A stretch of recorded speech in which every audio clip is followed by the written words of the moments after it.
WWF Monday Night Raw. Thank you. Number 336, November 1st, 1999. So from SmackDown, DX kidnapped The Rock. Then he just came out here for a promo. What a shitty kidnapping.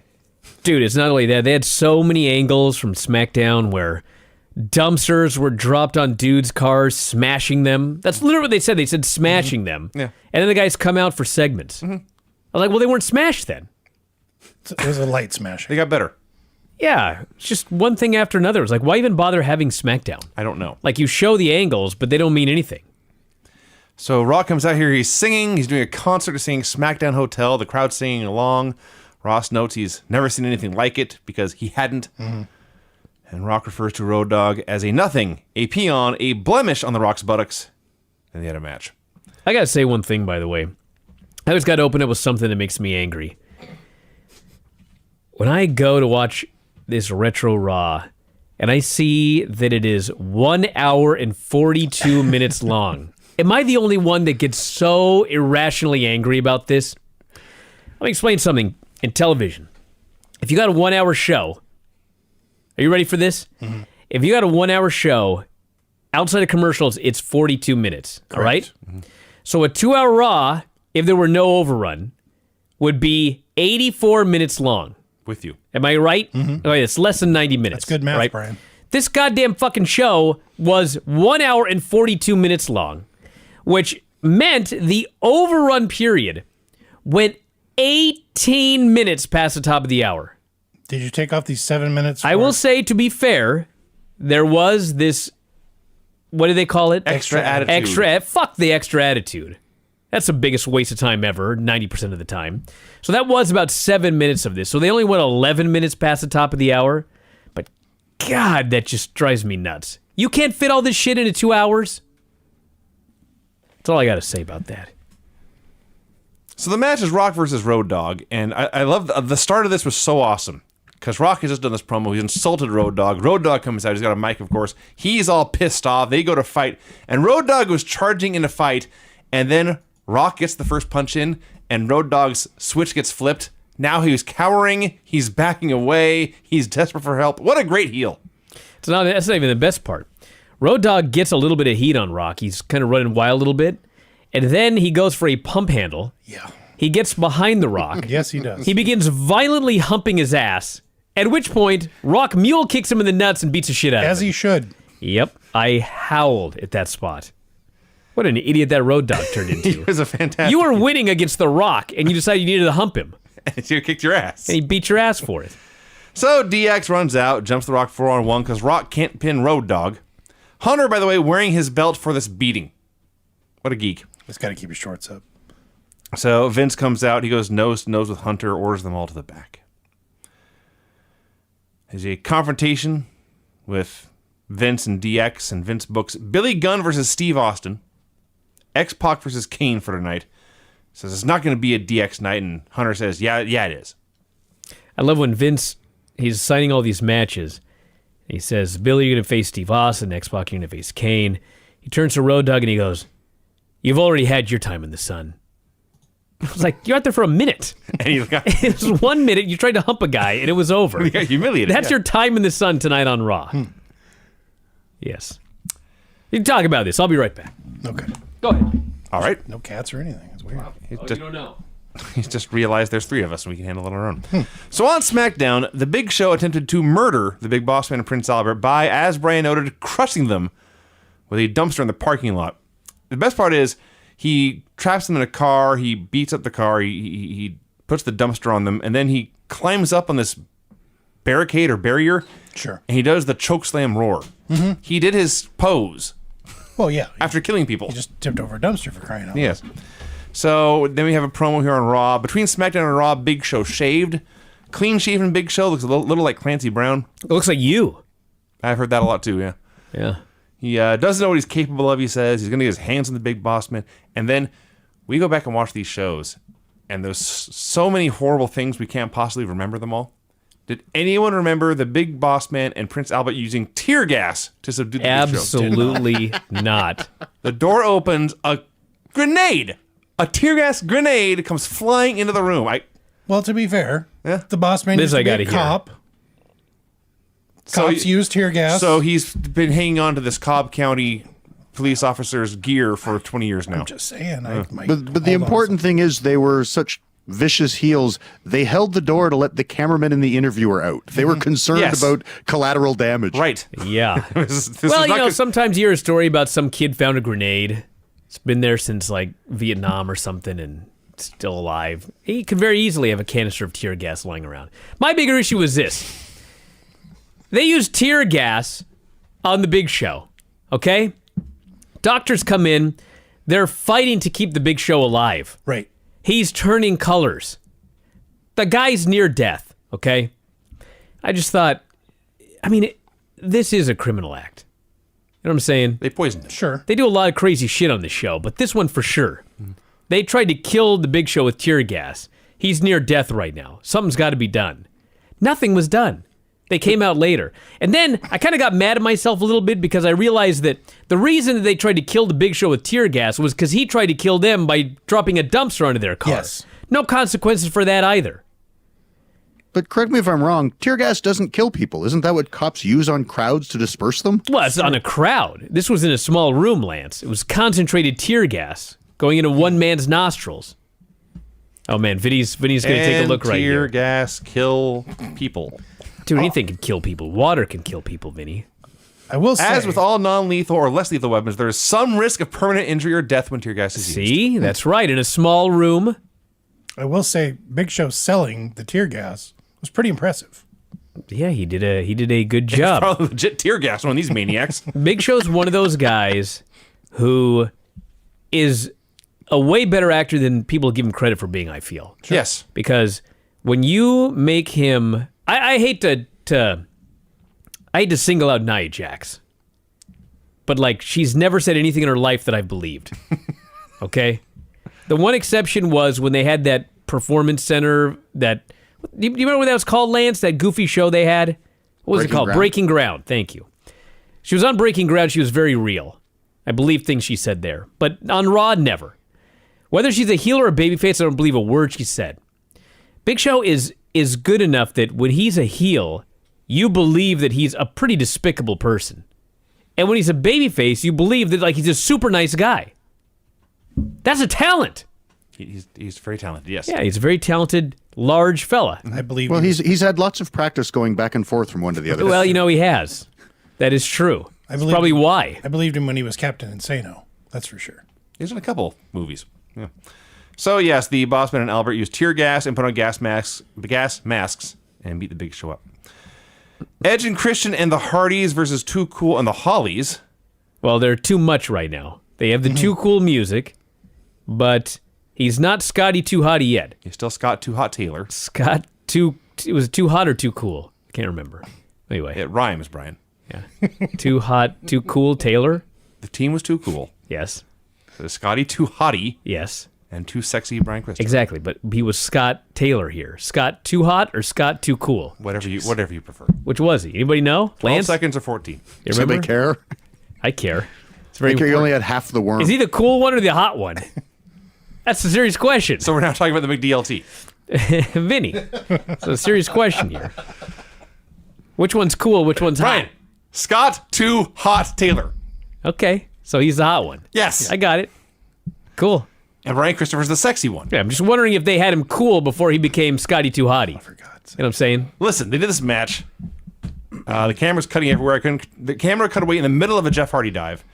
Edge pins Crash with a spear. So the good guys win, but Terry, who you recall the Hardys won her in that tournament they did. In the tit. Terry leaves with Edge.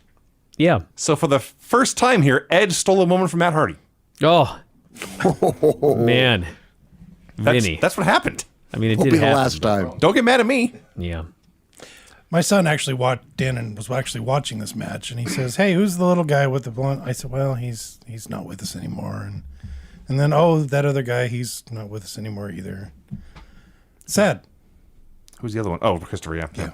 Yeah, but on the spectrum of Wait till we get to Nitro. Oh yeah. this was only two guys were no longer with us. But he was enjoying the work of. Sure. Yeah, Crash is better. I remember him as being the wacky guy who did the He was a great worker. the brawl with the headbangers at the Yeah. Fun Force. But his matches are really good, actually. Yeah, he was very good. He was very talented. Yes. Yeah, but there's also 3 guys in this match that had career-ending injuries and 2 that have passed away. It's very true. That is is also also true. true. Yes, yes. Yeah. Yeah, Jeff's doing fine, and that may be it. I don't know about fine. Bob's fine. Yeah. Okay. Michael Cole tries to interview X-Pac. Oh my God, Tori. Tori interrupts. X-Pac makes fun of her, says Kane's dick is all burned up, dares Tori to hit him. She says, "You bastard." Just stood there. Didn't hit him. No. Did you believe her? Actually, of all of the Tori interviews she's ever done, I actually believe when she called him a bastard. That's maybe the only time ever. So they do that segment, and then they go back to the announcers, and Jim Ross says, "It has been confirmed that Tori and Kane are romantically linked." No, man. It has? Well, Because yeah. she's mad at X-Pac? Well, Kane may, send him a text. Or Dear Jim, a page. I'm dating Tori. Yeah. Confirmed.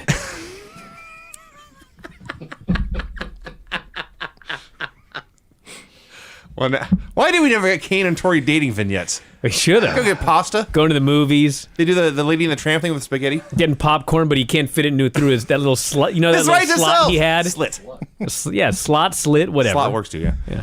All right. We should build a fire on the beach. No, no, no. I mean, technically it's a slit, but if he could put something through it, it becomes a slot. Oh, for God's sake. All right. Thank you. Let's see. Mick Foley is signing copies of his book as Al is going through them, noting all the jokes about himself Oh, this is like me and you backstage. and fake laughing at them. Going back and listening to old Bryan Vinny shows. What a vignette that would be. Why would we do that? It just keeps coming, says Al. There's another one. Oh, look, you made fun of me again. Yeah. Boss Man and Albert do a promo. So we didn't mention this, but when Big Show tried to kill them on SmackDown, they had been set up by Al Snow, who is now in cahoots with the Big Show, I guess. They challenge him to a hardcore title match. He wants a hardcore tag team match instead. Out comes Mankind. I will say this. This is like the first time that we've been watching these shows where Al Snow came off as likable.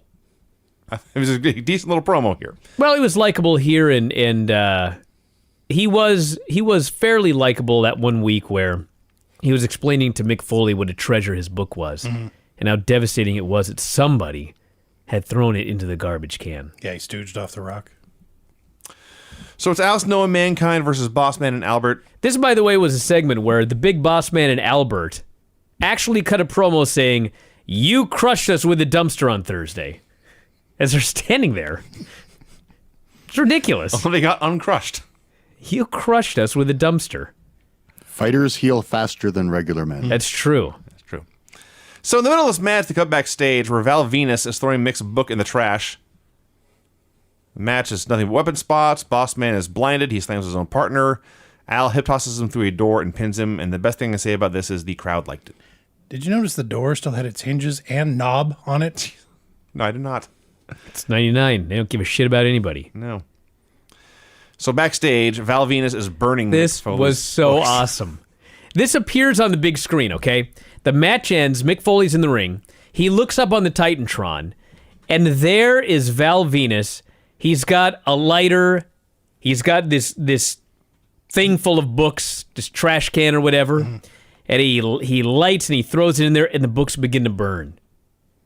Mankind responds by grabbing a fire extinguisher Just and happened to running be there. backstage. It was in the bin of hardcore goodies. I just loved it. It's like books are burning. What the fuck good is a fire extinguisher going to do? You ain't saving these books, dude. I gotta say They're that- on fire. He's got to save the thousands of lives in I the building. guess that's what it was. For this He was fire there to out. save the building. So I just loved it. That was his idea here. I This love- fire extinguisher will help. I love that the burning trash can full of books is under a no smoking sign. Yes. Yeah. Yes. They did that on purpose, I'm sure. So Mick runs backstage. He puts out the fire, and they're saying his life work is gone. There's not another copy. Yeah. There's no more copies of this book left in the world. Well- Nobody hit Command S and saved the manuscript. It's gone forever. I mean, they was number 3 on the bestseller list, so they all had been purchased. There might be none left. No second run either. And a Chyna promo. This, of course, is right when my wife walks into the room. Oops. Chyna comes out with Master on her shirt, and there's this mini Chyna that has Slave on the other side. They start talking about balls, making fun of Yeast infections. Jericho. Yeah. It's just like, God, every time. Without fail. She also says Stevie Richards has stolen her stuff and destroyed an expensive leather outfit. Does anyone have any clue what she's talking about? Probably someone on SmackDown. Baby. Or Heat. Yeah. Okay. She did make fun of Jericho for being shorter than him and wearing bigger lifts. Yes. It's like, man, they're already Yep. all over this poor guy. So we had Chyna versus Stevie Richards, who came out as Y2J. She hit him in the balls and pinned him with a pedigree. I think in 1999 that counts as a clean pin.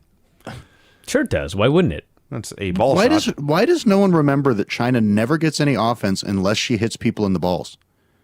Like, I think people remember her as this woman that beat men up and held a title, and it's like no one sells for her unless she does a low blow for a finish. It's like that's all she gets. Yeah. Yeah. It's like Combat Girl. Oh, jeez. Don't you remember familiar Vinny? with Combat Girl? Don't you There's a remember song. this? That stupid battle royal we Oh, I had? remember Combat Girl. Where Combat Girl just low She blowed evolved everybody like 6 50 times. times? Okay, She had yes. no other move.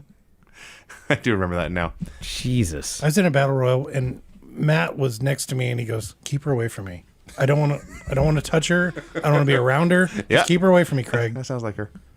My lasting memory of Combat Girl is there's some sort of mixed tag or something with her against the Punk Rock Prod and Fender Gibson. Oh my God, the punk rock prod. And one of them goes to suplex her, and he can't get her up. She's just too heavy.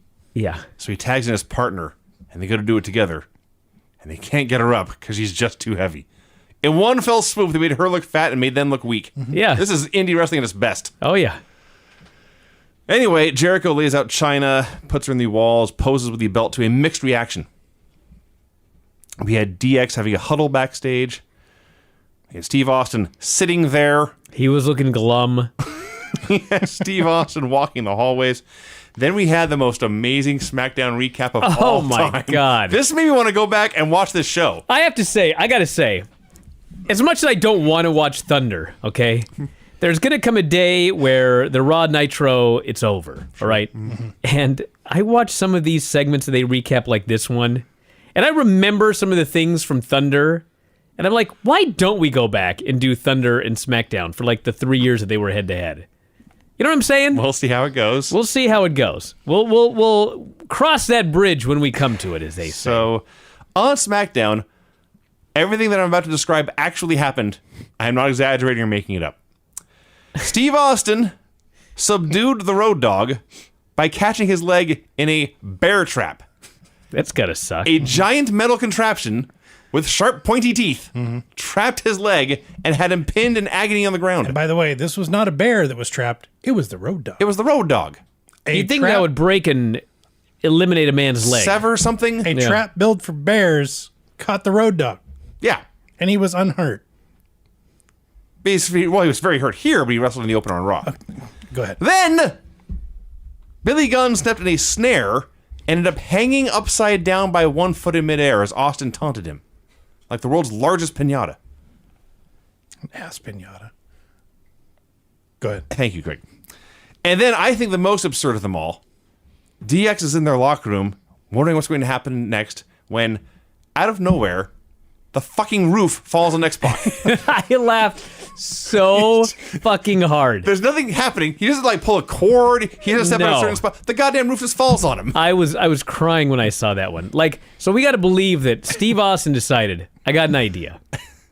I'm gonna gimmick the roof. Yes. So somehow he figures out how. I guess he gets like a big fucking saw or something, and he has to like saw a hole in the roof, and then somehow put the roof back together, and make sure that you put a little bit of shit on top of where it's gonna fall through, so stuff falls on the guy. Yes. And then you got to gimmick it so that at the right time, Yes. it falls on the guy you're aiming for. And you got to somehow make sure X-Pac gets on the X. He must be in the right spot, which you can't see, by the way, because presumably you're in the ceiling. I guess. I mean, I don't know. I don't know how he gimmicked it up, but it was so fucking hilarious.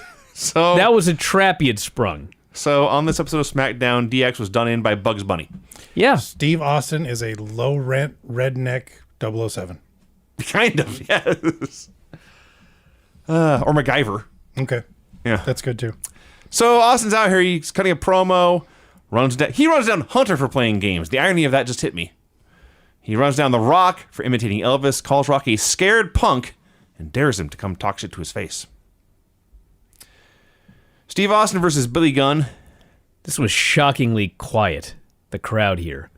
It was a wrestling match. I know, but I mean, it's Stone Cold fucking Steve Austin is involved, and they were just sort of watching. They don't want to see him wrestle. They want to see him come out to his music and drink some beer and stun people. Well, he did that. Eventually. My favorite part is he got busted open around the eye. Yes. And they're outside the ring, and so he's laying on the dasher-boards, and his upper body is over the dasher-boards, and he's being held by fans, okay? This is when he chooses to call some spots at the top of his lungs. He starts screaming spots at Billy Gunn in the arms of the fans. So the match went like 6 minutes. There's another reason there was no noise. 6 minutes in Raw is like 8 matches in 99.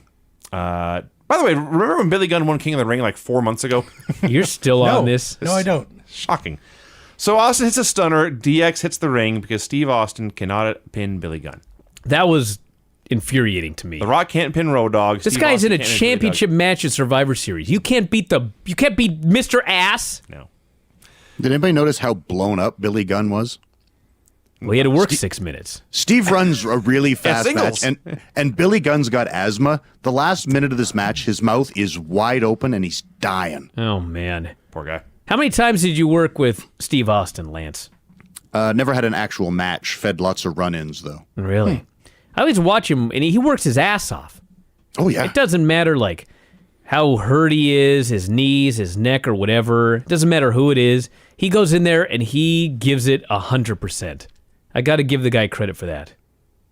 Among things. Stephanie and Test are walking backstage. Stephanie assures Test that whatever they're talking about is a good idea. Well, I hope it wasn't her doing commentary, because that was a fucking bad idea. So it's Test versus Val Venus with Steph on commentary. Holy shit. She was so... You know what she was? I know this is hard to believe. She was Shane McMahon. Just She was Stephanie. worse than Shane. Shane, if you ever watch Shane do commentary, he sits there and he'll randomly yell things at the top of his lungs. I hate that. And then every time someone hits something, he'll go, oh! Yes. You know what I'm saying? Yes. So she's just watching this match here, and it's nice and quiet, and the announcers are talking about what's happening, and all of a sudden she just goes, go, baby! Because Tess is in there. And then, like, Val Venus, of all people, the opponent, gets sent into the corner, and she goes, oh! All throughout this match right here. It's infuriating. Then she's talking about her marriage, and... Didn't she propose after the match? She proposes after the match. Why are they talking about marriage then? Just the presumption that they're... They had been engaged before. I see. So they're re-engaged. There was a point in this match where Test got nutshotted somehow, crossed on the ropes or whatever, and King noted this put the marriage in jeopardy. To which Steph replied, bite your tongue, King. She's supposed to be a good person. We're supposed to like her. Love when Lawler... Well, at first I got sad because Jim Ross is talking about how happy he is to be married. That sucked. That was devastating. Yeah. And then Lawler says, my first wife and I were happy for 20 years. Then we met. He just deadpanned it.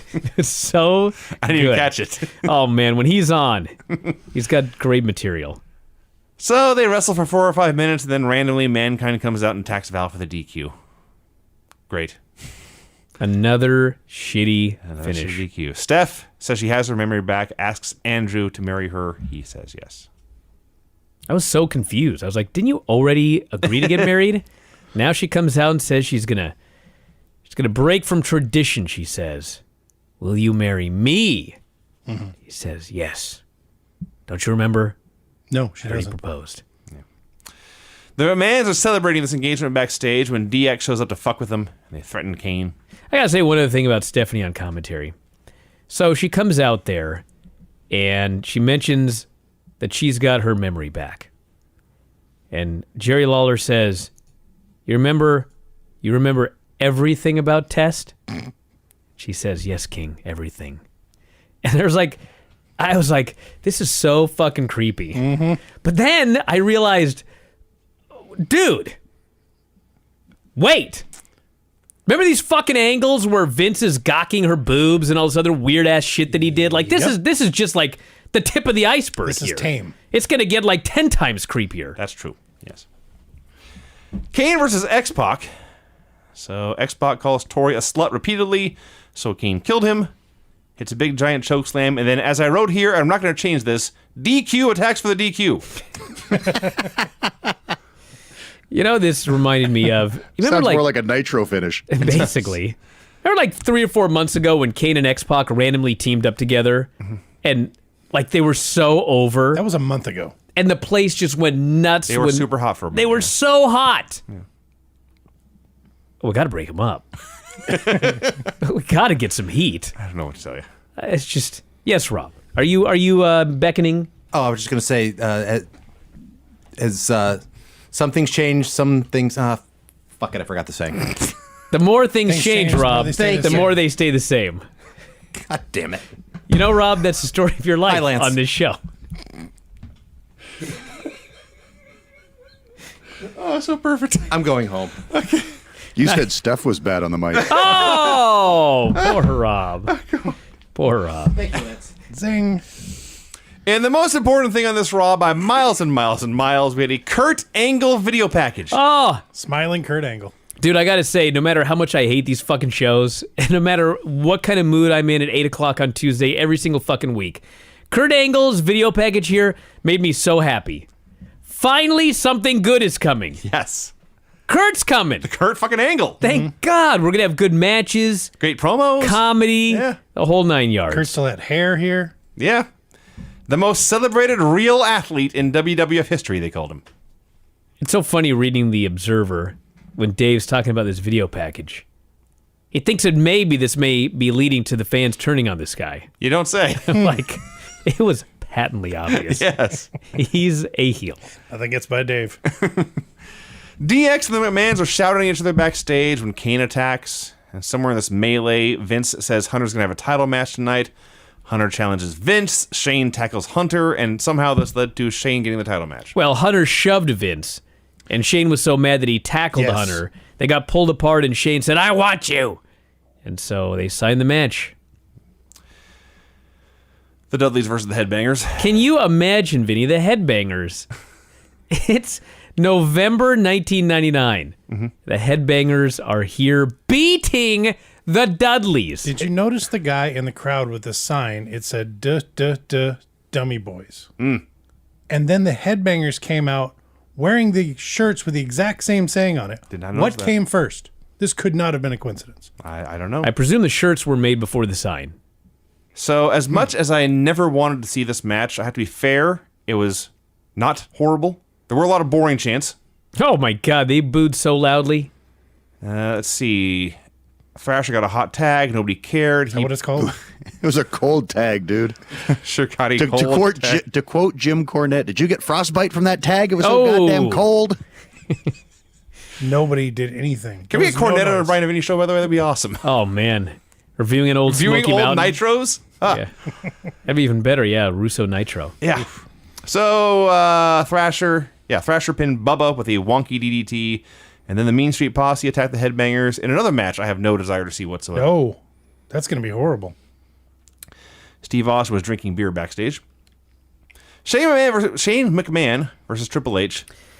You know, for all those people that get bothered by these sorts of things today, Vince McMahon in this match did confirm that it is tradition Yes. for the champion to come out He second. did say that. Yep. And a lot of times in the last decade or so, the champion has come out first, and people just get irrationally angry about it.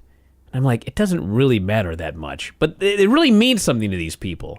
And here was Vince confirming that is the way, Yes. in his company, it was supposed to be. Do you know why they Champion came out changed it? second. What was that, Lance? Do you know why they changed it? Why is that? They want the biggest star out first to hold viewers.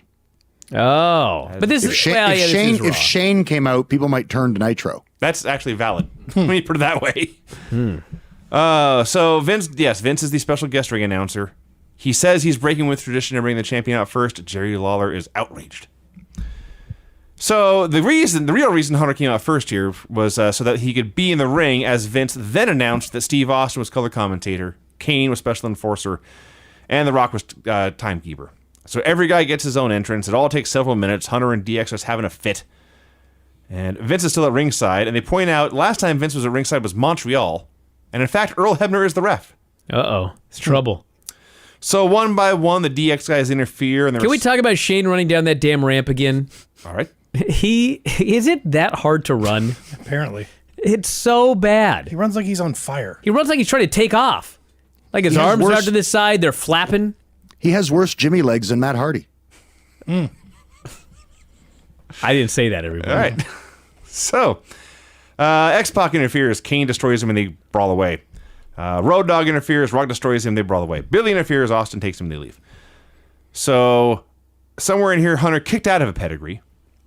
And later he hits... Well, by the way, everyone thought we have a new WWF champion right now. Yes. They were so into that near fall.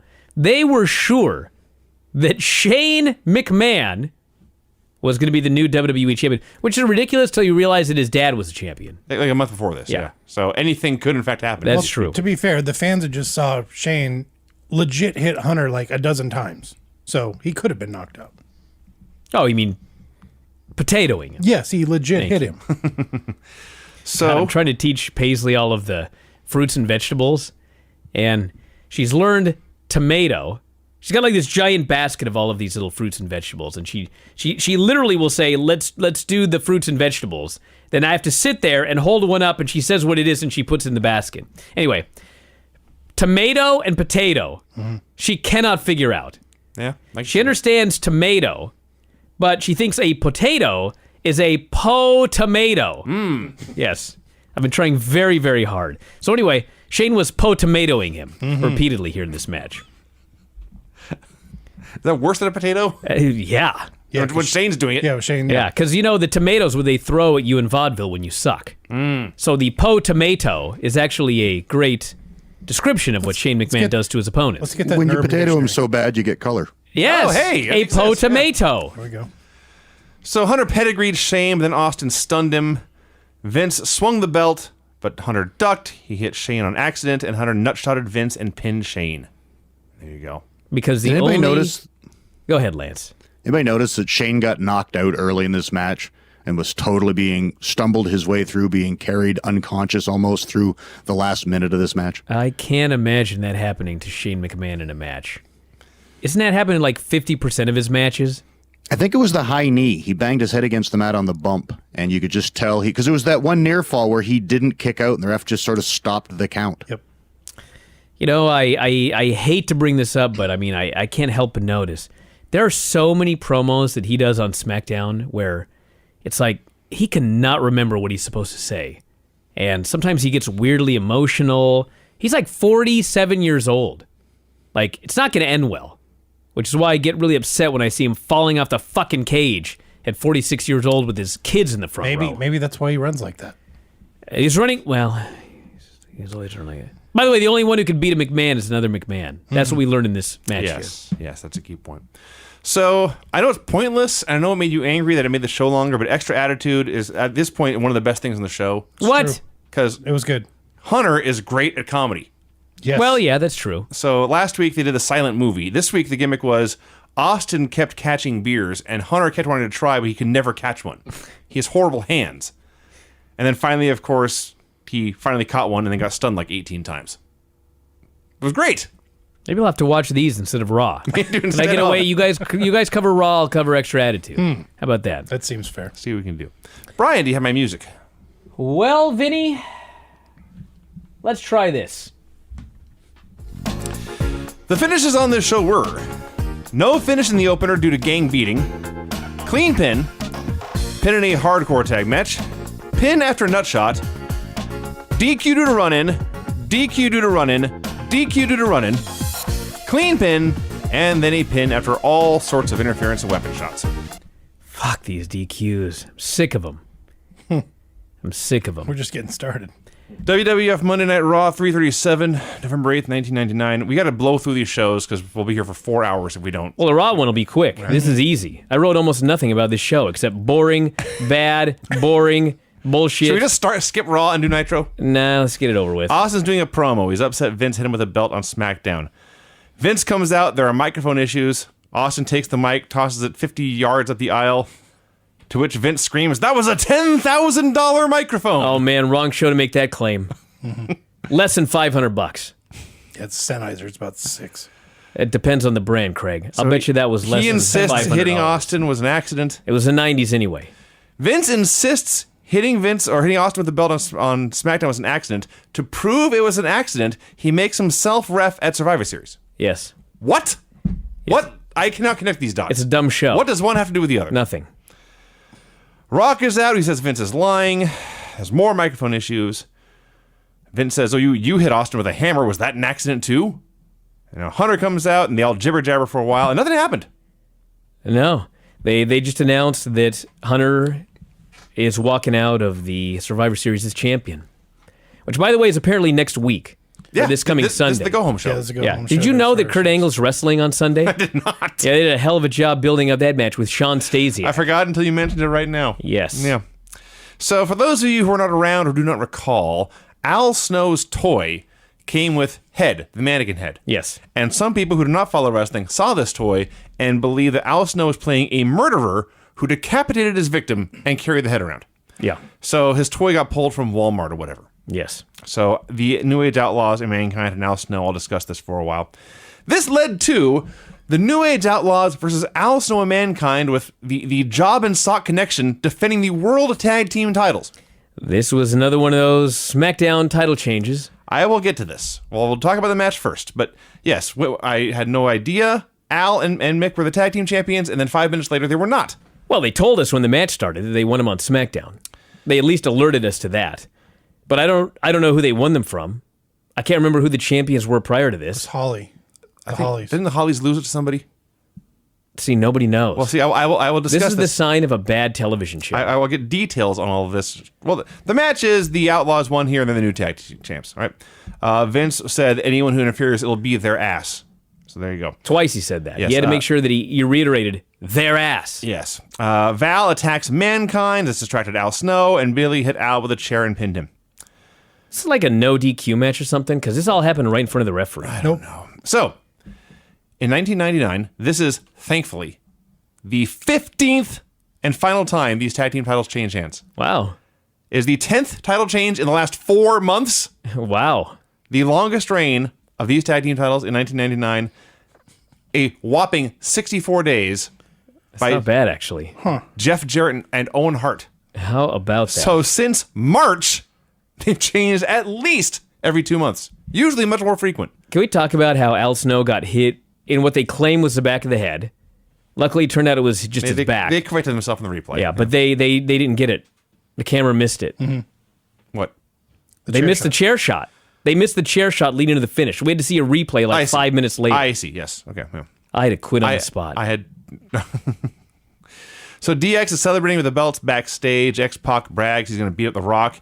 And Hunter talks about Vince's comment about how it'll be their ass, and he moons the camera. Hunter is the World Wrestling Federation champion, and he just showed his bare ass on television. Yes. Yeah. It's a bad show. Kelly interviews the Job and Sock connection. Al apologizes for losing, but says his mind is elsewhere. Foley says, no, it's my fault. I was not where I should have been. Al said his mother is very upset about this whole toy situation. This Snow promo, I didn't write it down, but it was the most unfunny promo of the year. Until I think another one that he did later in the show might have been more unfunny, but he concludes, and I quote, "This is terrible. This can't get any worse." Tell it like it is, Al. Tell it like it is. Val Venus versus the Godfather. So the Godfather offers his women to Val and tells him, I'm not making any of this up. These girls will toss your salad. They will pack your fudge. They will smoke your fatty and call you daddy. That's what he said. This all made TV. Mm-hmm. Val takes the women, but it's a swerve. Of course it's a swerve. It's Val Venus. Like he's never had a woman before. So as they're fighting, it occurs to me Survivor Series is Sunday and they have announced exactly one match. At least it's the main event, but... Which they haven't even done a very good job announcing, by the way. No, but I am aware there's a triple threat for the title in the main event. So it's the good bully for them. Mankind attacks Val for the DQ. Michael Hayes interviews Steph, Test, Shane, and a wooden mannequin dressed as Linda McMahon. You know what's funny is like, she had more life here than she does later on. She might. I don't know what happened. Like, she was horrible here. It was totally wooden. Look at their faces. They're so much in love. Yeah, but like, watch her in a year. Somehow she gets worse. I guess I'll have to. Maybe they send her to NXT. It's possible. They'd teach her how to cut promos. It's weird. She's a McMahon. What's your point? It's all Vince. There's only one person in any given family who can have charisma, and Vince got it all. That's not necessarily You might true. not like him, but Shane and Stephanie also have charisma. Brian Christopher. Vince's kids. That's a good point. That's a better one. Anyway, it's all Go Vince. ahead. Vince has it all. Test lies and says he is marrying the greatest family in the world. Lillian announces to the crowd the Big Show's father has lost his valiant battle with cancer. Then she says, private services this weekend. Later on this week. Yep. She was struggling to get this out. I can imagine in her head. Probably realizing how absolutely stupid this whole Yes. thing was. So you want me to announce this guy's dead when he's not actually dead? No, he is dead. Well, he's been dead for a long time. He'd been dead for a while, yes. And then she requested that everybody in the audience stand up For a to 10 show bell salute. reverence. He's never been on the wrestling show. No. Okay. But he's man's father. So the boss man interrupts the 10 bell salute. May I? I also wrote this down, but have at it. Boss Man comes out to read a poem. And it's funny because as I was reading the poem, I realized I've written this before. I must have also written it for Figure 4 Weekly 19 years ago this week. With deepest regrets and tears that are soaked, I am sorry to hear your dad finally croaked. He lived a full life on his own terms. Soon he'll be buried and eaten by worms. But if I can have a son as stupid as you, I'd wish for cancer so I would die too. So be brave and be strong, get your life on track, because the old bastard's dead, and he ain't never coming back. That was literally like something from the Granny Show. That was like something you would have read on Facebook. You all have my permission to read this at my funeral. I laughed. I'm a horrible person. Well, it's fake, Vinny. It is. Cancer's not fake. Well, no, This but I mean, cancer was. this is a fake death and a fake eulogy for a guy that fake died. That's true. A Kurt Angle video where he talked about his 3 eyes and did not talk about wrestling meat at Survivor Series. By the way, Big Boss Man, after reading that poem, made sure to add, and that's exactly how I feel about the Big Show's daddy being dead.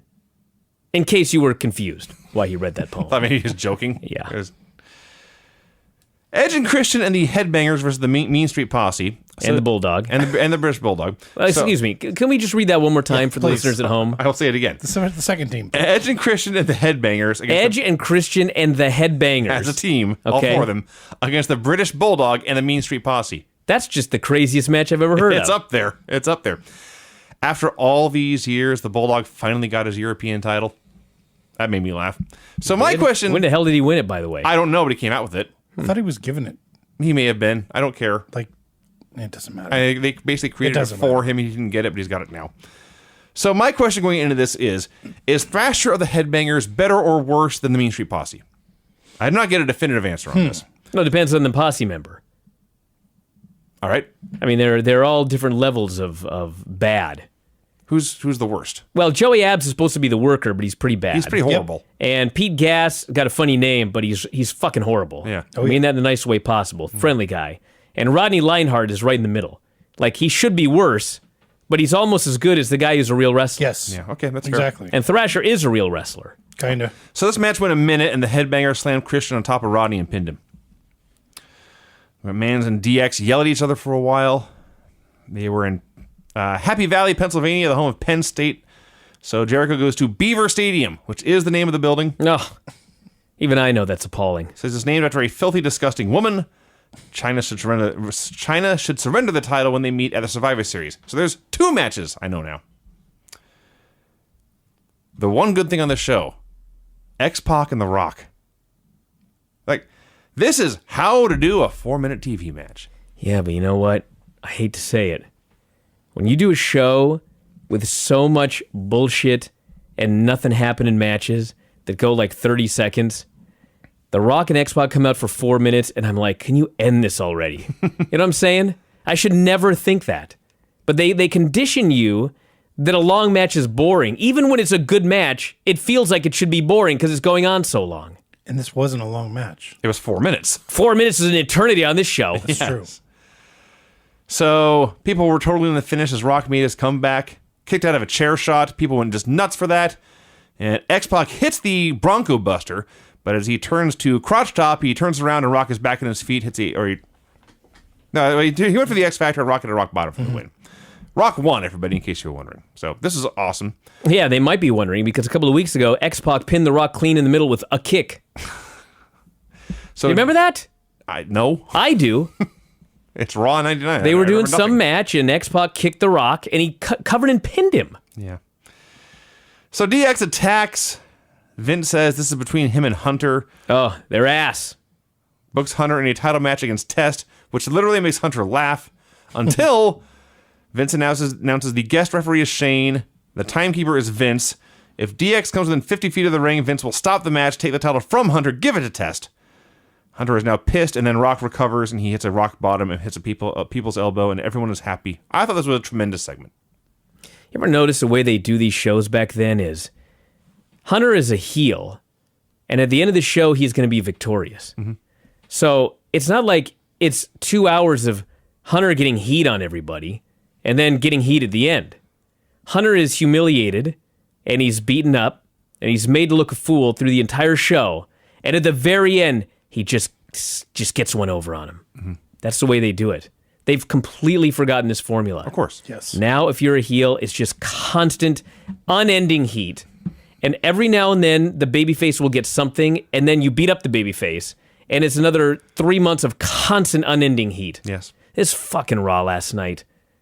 It's gonna take forever for me to get over that show. 3 hours of Raw. How many minutes is that? 180 minutes? Yes. Okay. There's 2 babyface wins on the entire show.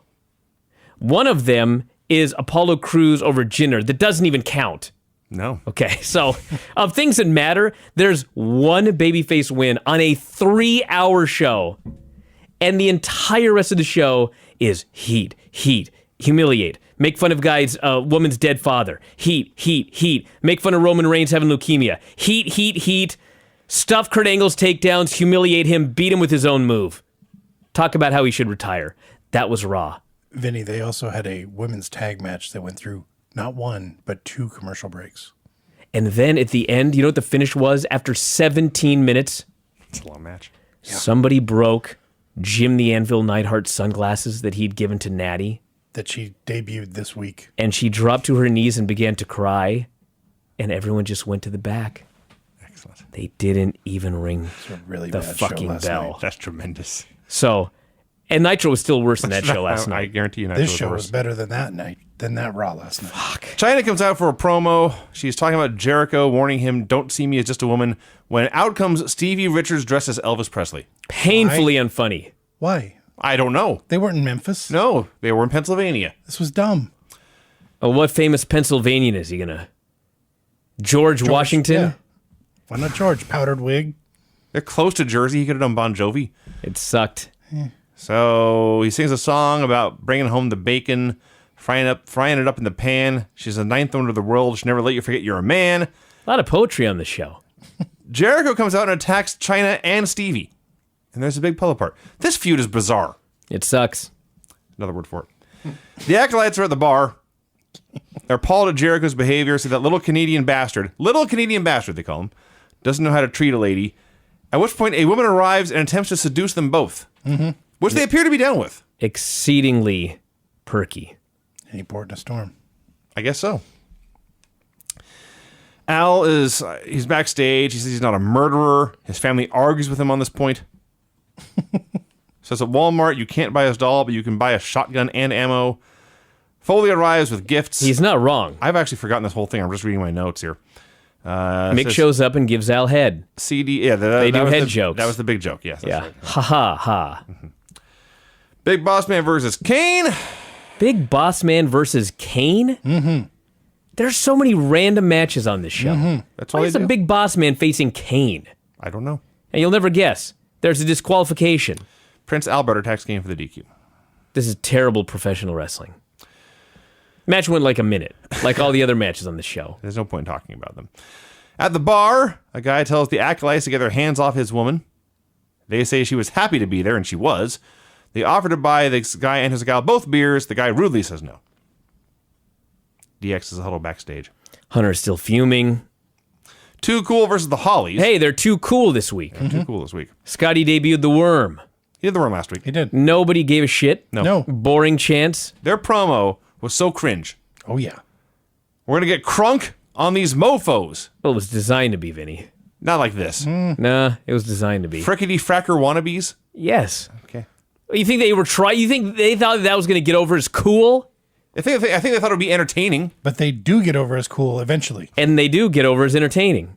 but not tonight. Well, you got to start somewhere, Vinny. So at the Survivor Series, it's announced these teams will be teaming. The But tonight- teams are teaming? Yes. Yes. Oh, these two teams. Yes. Okay. But tonight they're fighting. Oh. Because Raw sucks. Announcers can't remember Scotty's name. Nobody cares about the match. Crash tries to get the scale into the ring. He gets drop kicked, but then Bob pins Scotty with a Falcon Arrow. Back at the bar, the guys laugh at Too Cool for being. Why do you try to get that damn scale in the ring, by the way? I assume he's going to hit somebody with it, was his plan. The scale? I guess. It's twice the size of He him. was putting it on the apron so they would get whipped into the scale. Dumb. The bar guys laugh at Too Cool for being a joke, and then they say they're a joke like you acolytes. You're just a couple of fake wrestlers. I laughed so hard at this segment because I can't remember the exact scene in The Big Lebowski, but I think it's when Jesus is in the bowling alley and he cuts some promo and Walter just stares a hole in him.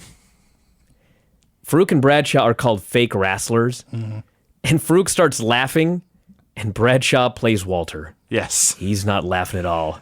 He stares a hole in these two men, not even a hint of a grin. These men are going to die. Conveniently, he waited until after the break. They go to break, they come back, the acolytes destroy these guys. These bar fights, man. Hey, this APA bar stuff, awesome. If you Yeah. are A ever, rare great thing on this show that holds up well. I think in 2018 this will still be true. If you are asked to be an extra at an APA bar fight, decline. Decline. They'll kill you. Yes. They destroy these men, and then they left with a woman, I guess, to go tag team her. I can There's a only lot of that on this show. Gotta do the London Bridge. I can only assume. Test versus Hunter with Vince as timekeeper as Shane and Shane as ref. Shane is fast counting Hunter. Shane is punching Hunter in the face. I was so mad. But when he drops to count 1, 2, if Hunter kicks out, he won't count 3. Yeah. And there was one point when he counted so fast, he did count 3, but it was an accident, so it didn't count. Fuck you. This was appalling. I ranted for years about this in the newsletter, which means, by the way, this ain't ending anytime soon. No. This heel ref stuff, or I guess it's a babyface ref being a heel ref. In this case, yes. Think about this. Vince is out there at ringside. He punches Triple H in the face. Yeah. But he won't just ring the damn bell when Test has him in a hold. No. Vince hits Hunter with the belt. They put Test on top. Shane counts 2. Hunter kicks out. Shane won't count 3 still. Yeah. It's so dumb. Why doesn't Vince just count? He runs the show. This is terrible. So Test hits his big top rope elbow. Now he's finally, I guess, going to get a 3 count from Shane. But on the Titantron, Road Dogg is there cutting a promo, and the camera cuts into a room where apparently Billy and X-Pock are molesting Steph. They never showed who it was. It was a woman from the waist down. Yeah. Yes. In a skirt. Kicking and screaming. Yep, panties out. Yeah. I doubt it was actually Stephanie. They left this show on a cliffhanger. The cliffhanger was rape. Yes. It actually was. And literally, when they see that, Shane, Vince, and Test rush backstage. As you would. Shane is the referee. He rushes backstage. Hunter commands the ring announcer to announce that they have been counted out. So Hunter won. Hey, listen, you're talking about shitty finishes. We'll get to Nitro. Vinny, hold on a second. The referee fled the ring. How is there a count out? While the ref got There's counted out. one man that can count them out. Hold on a second. Okay. When Hunter went down and Shane was outside the ring, Vince, he had to get Shane back in the ring because only the referee can count a pin. The only man, Vinny, that can count these men out is the referee who fled the ring. It's a horrible finish, Brian. Everything about this was horrible. Everything about it. Everything about this match was horrible. I hated this match more than I hated Nitro. This one match, I will allow that. And now we have to tune in Thursday to see if Stephanie got raped or not. My guess is no. Yeah, probably not. They've often said they don't do rape, so I assume no. Jeez. They have said that, no matter me. I'm sure they have. Doesn't mean it Do I wasn't. need to wait for the first. music? Can I just go and move on? Nope. Are you kidding me? Yeah, I want to finish this and get done. I got to hear these finishes. There's not that many of them. The finishes on this show were pin after interference in a chair shot, DQ due to run-in, clean pin, DQ due to run-in, clean pin, count out due to sexual assault. Yep. That's what happened. And as far as Raw goes, here's the thing with this Raw show. It is... Offensive? No. But yeah. Yeah. Now, well, I mean, there was one very, very offensive thing on the show. That's true. But in general, Russo is gone, and we're now getting longer matches, Yes. clean finishes. Yes. They're actually trying to wrestle. It's become a wrestling show again. Nobody gives a shit because they're not ready for that. Right. They're expecting that a match is going to be 2 minutes and it's going to be bullshit. So they're completely baffled by any match that goes 4 minutes, and they're giving it no chance. Mm-hmm. But the show it's still boring, but it's not offensively boring. It's boring mostly because the fans are bored. Like, if the fans actually would have gotten into these decent matches, it probably would have been a pretty decent show.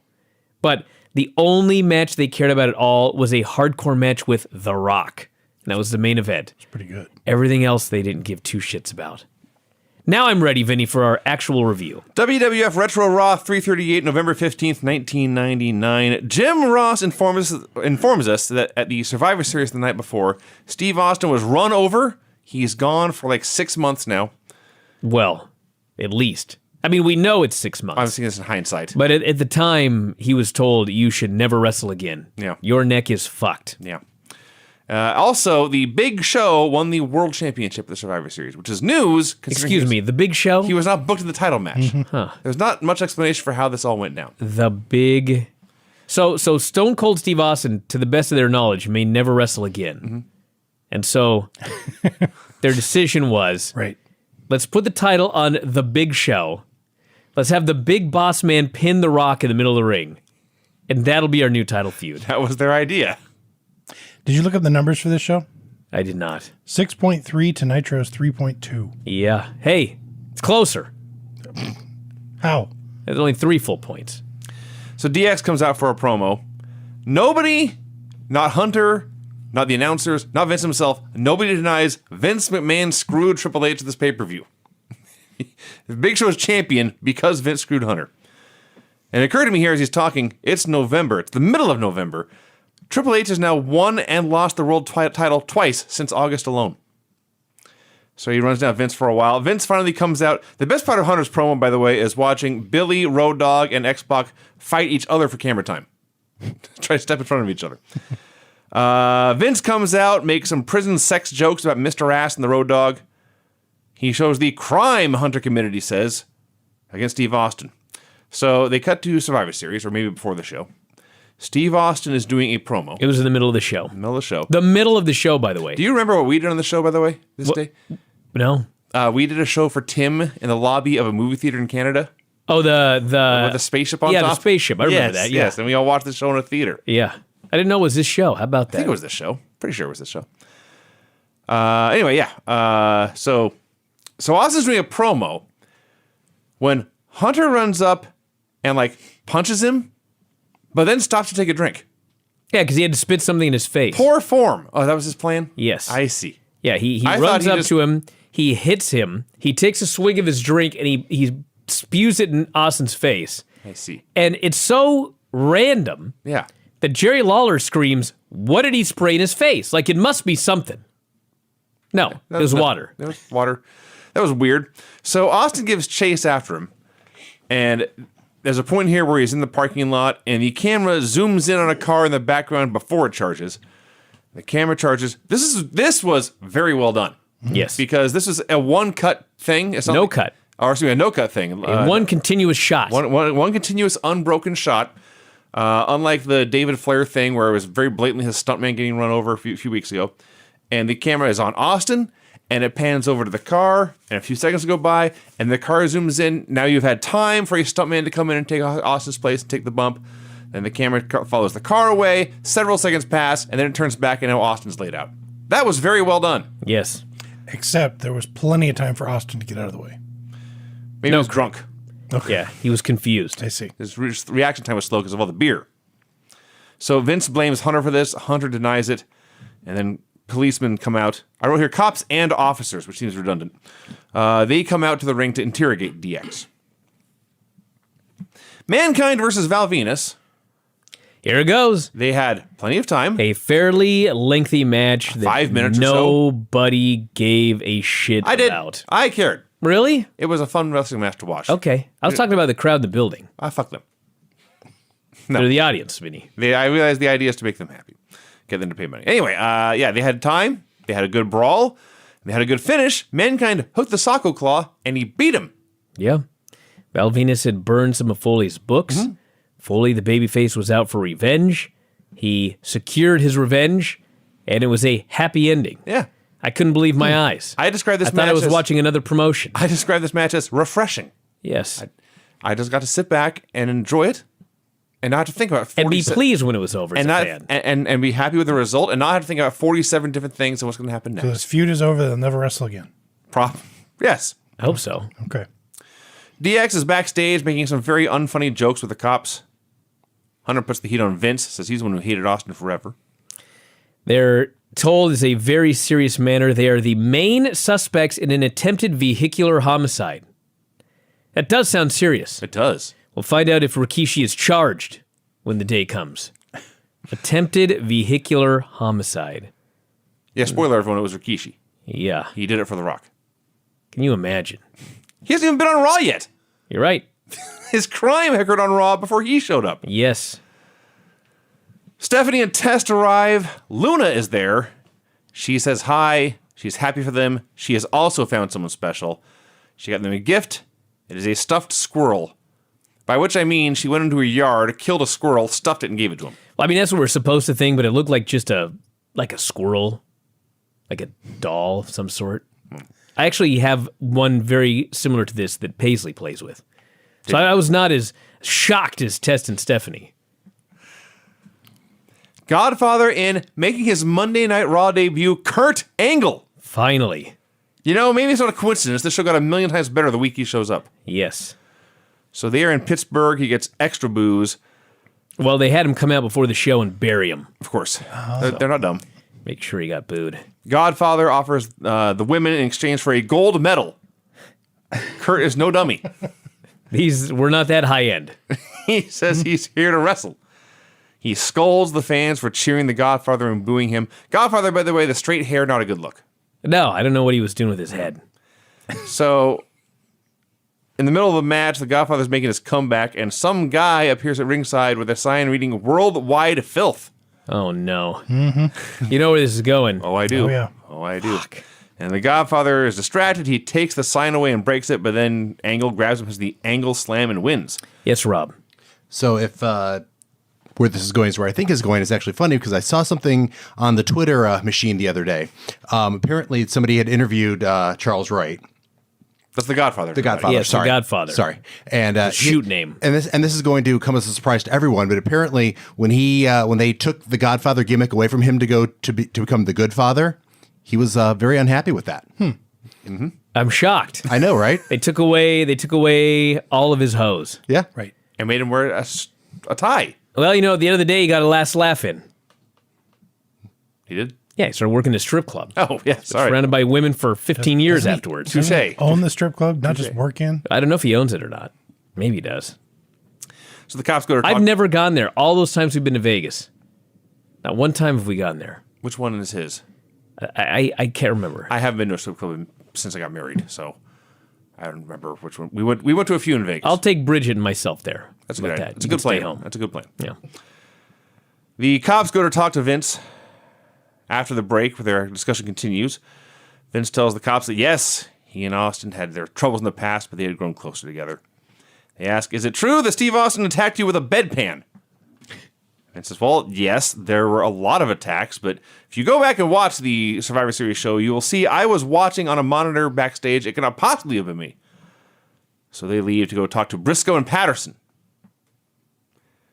Chris Jericho versus Gangrel. Yeah. He's still around. What? I was stunned. That's not just that, but it was Chris Jericho versus Gangrel. Yeah.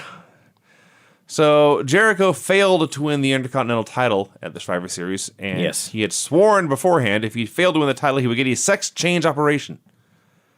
So Luna's out with Gangrel. The special man she had talked about earlier is in fact her real-life husband. So Chyna and Miss Kitty come out to taunt Jericho for losing. They have bolt cutters to cut his Johnson off. Then they pull out itty-bitty scissors instead. They have birth control pills, Tampax, Summer's Eve. You're going to need all these, they say. God, it's just like it was 6 months ago. Here's to the old boss. Here's to Vince Russo. I see. We're going to throw tampons at this guy. We're going to threaten to cut off his dick. He's going to lose to Gangrel. Gangrel pinned Jericho. Yeah. Gangrel hit a Northern Light suplex, Holy Christ. the 30 Days of Night suplex, and pinned him. I just made that up. So the Big Show, you recall, won the World Heavyweight Championship in a surprise title match appearance the night before. Yep. This is his debut as world champion in this promotion. His first appearance on the show, he's just randomly walking the halls backstage. Yeah. That's his big entrance. He's just a guy. He may as well just bought a souvenir belt at the merch stand, thrown it over his shoulder. So he wants a match with Boss Man. Vince says Boss Man's going to face The Rock. You concentrate on keeping this title against... he said who was going to be challenging Show, and as I was typing, by the time I got to the end of the sentence, I forgot who he had mentioned. You know, it's funny. we'll find out. I did the exact same thing. I put 2 brackets there so I could go back later and Yes, fill in yes. who he was talking about. Do you remember it was, I don't know, maybe 2 months ago, there was an angle where Boss Man is yelling at Vince and Test, and a garbage can gets thrown, and it hits Stephanie. Bulldog was and, there, yeah. Yeah, Bulldog's what I'm talking about, you jackass. And anyway, He said boss. I said, I don't remember this British Bulldog World Championship run in 1999. Same thing with the Big Show? Now I know why. Oh, it's over? You never had one. This was the culmination. This was his World Championship match here tonight. Oh! I forgot it was Bulldog until you just said that. And you know what's funny? I'm jumping ahead a little bit here, but there's an angle with Chyna and Chris Jericho on this show. There it is. Did you remember this? No. Did you remember this? Yeah, I did. I didn't remember this. Craig didn't either, but that's okay. No, I did. Nobody fucking remembered this. And so you know what I did? I Googled it. And you know what comes up when you Google this? What do you search for? What's the exact term? I searched Jericho, for China, thumb? Jericho destroy Chyna hand hammer. Okay? So you know what comes up is like I don't want to know.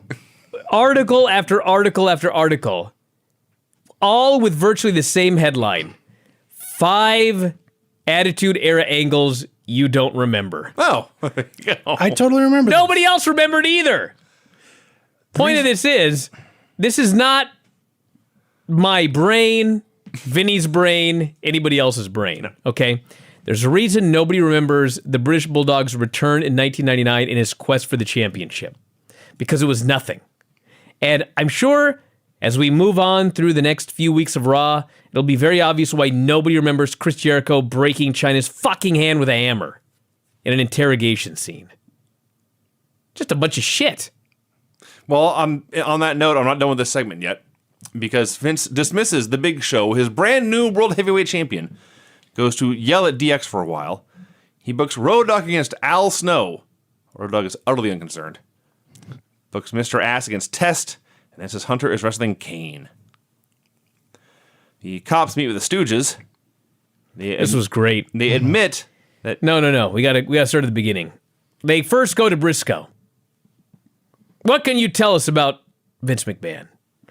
Briscoe says, Mr. McMahon is a wonderful, honest man. He would never tell a lie. He would never do anything wrong. Patterson says, wasn't there that one time a long time ago? Actually, it wasn't even that long ago. I can't remember what the diabolical thing that Vince had done was, but Briscoe tells him, stop being a stooge. They get in a huge argument. I loved it! This was the best interrogation of all. Briscoe is so awesome. the cops had no idea what they were talking about and clearly do not watch Monday Night Raw. No. The Acolytes are playing cards. What in the fuck was this? These two segments here. Well, I'm not quite sure. Earl Thank Hebner you. lets them know there's some guys here. He says, there's some guys here to talk to you, but don't worry, we'll have security to take care of it. Which begs the question, why are you even telling them? Not even that. What? So apparently, Some guys they've come to the building here's what I gathered. to talk to the acolyte, and clearly they have a problem with them. Yes. And they're all the way in the building. Yes. Okay, something went wrong a long time ago. Here's what I was able to put together from this after putting all these segments together. At the pay-per-view, the Acolytes did one of these segments where they went to a bar and beat somebody up, or went to backstage and beat somebody up. Yep. Those same guys have recovered from their ass kicking last night and come to this building. How'd they get into the building? I don't know how they got into the building. They weren't outside. They were like in the parking area. Yes. They were not in the general public region. But regardless, they're here. So the Acolytes go to kill them again. Now, I'm not going to tell you, Brian, the storyline makes a lot of sense. It I'm doesn't. not going to tell you all these dots connect, or that every plot hole makes. Let me tell you what I saw happen. You can tell me if I'm wrong. Right? Just 4 random dudes end up inside the building, like in the backstage area. APA goes, they beat the shit out of them. Yes. I believe we then went to a commercial. Yes. I then believe that the 4 guys that got their ass kicked then ended up in another area of the building. Yes. And then the APA beat their ass again. Yes. What? Can't they just go to a bar every week? All I know. Do they have to overthink this shit? Watching the Acolytes beat up geeks is the best gimmick of all time. It is. So I don't care if it makes sense.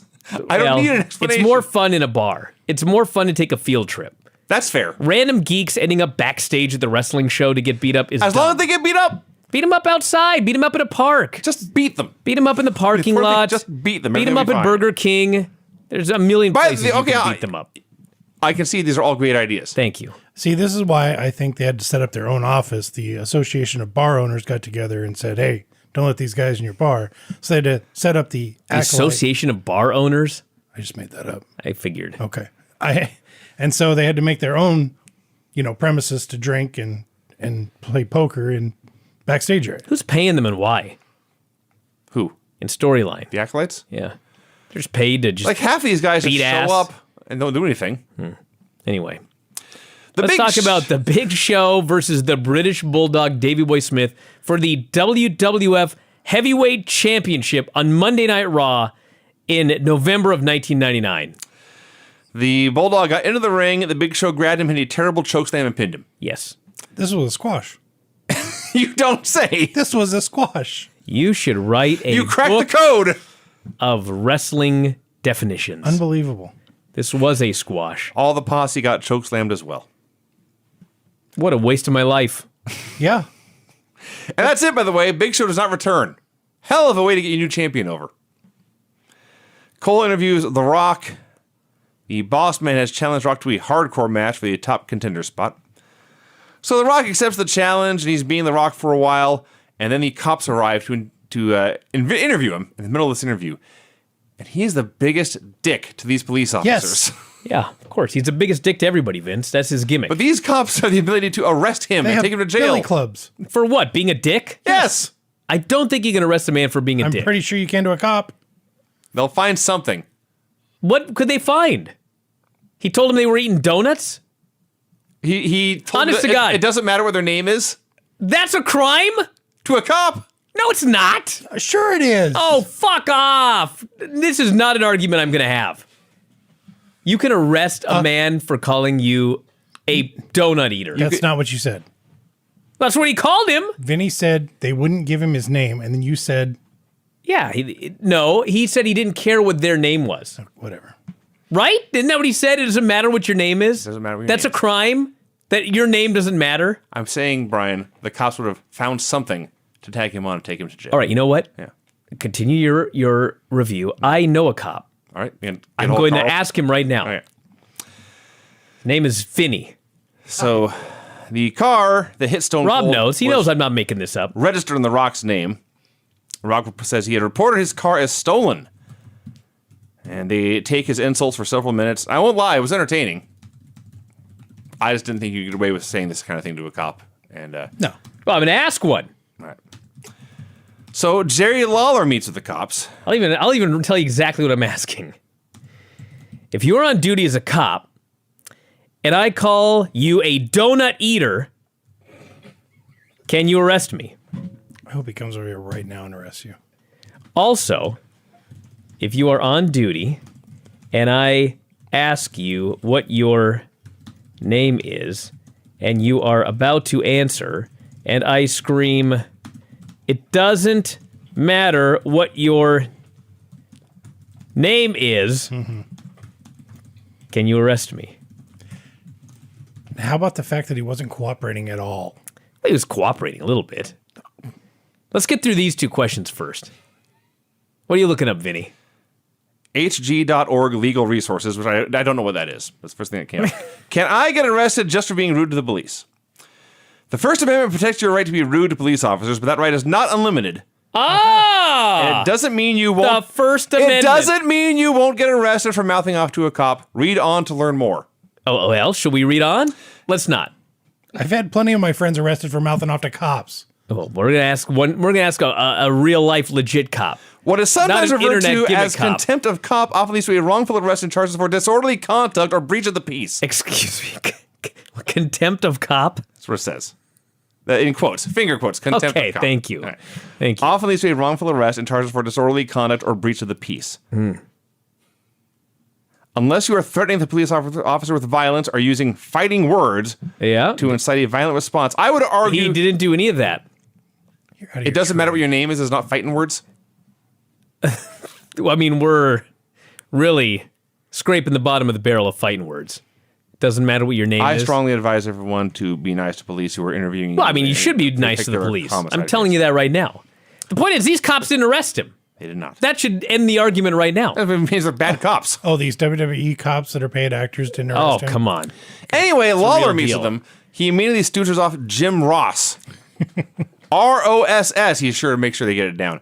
And of course, Ross is watching this on commentary. What in the hell is he talking about? I love that. He is an ass. I laughed. Now, it was funny, but it was not funny to Ross. You recall last week when Kimberly was getting stalked by David Flair on Nitro and the announcers were laughing? Jim Ross had just been ratted off as a possible suspect to look into involving a attempted vehicular homicide case. Yes. This is not a funny matter to him. Yes. He's pissed. The big question is, did Ross and Lawler do commentary at the pay-per-view? Were they sitting together when the incident occurred? I don't know. That would seem to be a strong alibi. I am okay. My notes here got confused, but I figured out what's going on. Road Dogg versus Al Snow. Road Dogg comes out, cuts a total babyface promo until the very end. So they're doing this match, and Lawler's returned to the announce desk. Ross is pissed at him, asking what the hell's going on. Suddenly, Jim Ross starts talking about the deaths of Jim Ross' parents and his Bell's palsy attacks. What's going on? What does any of this have to do with anything?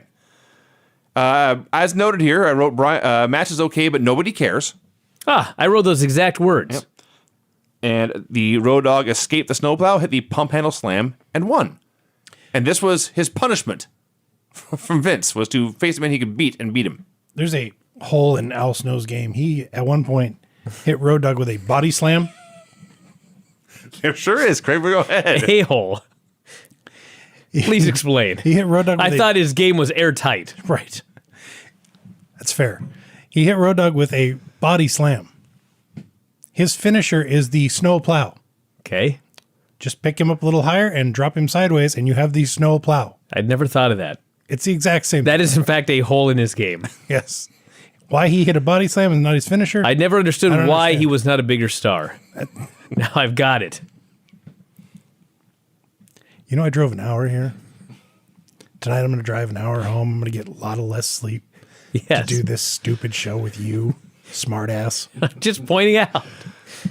Craig, how can I not comment when you say Al Snow has a hole in his game? Brian, you want me to interject or not? You want me to say something? I You want me to sit here? I'm I can tears. sit here. Tears. You want me to sit here? I'll sit here. Go ahead, Vinny. I'm not sure I can. So Al loses. He That's throws, funny. he throws a tantrum. A tantrum.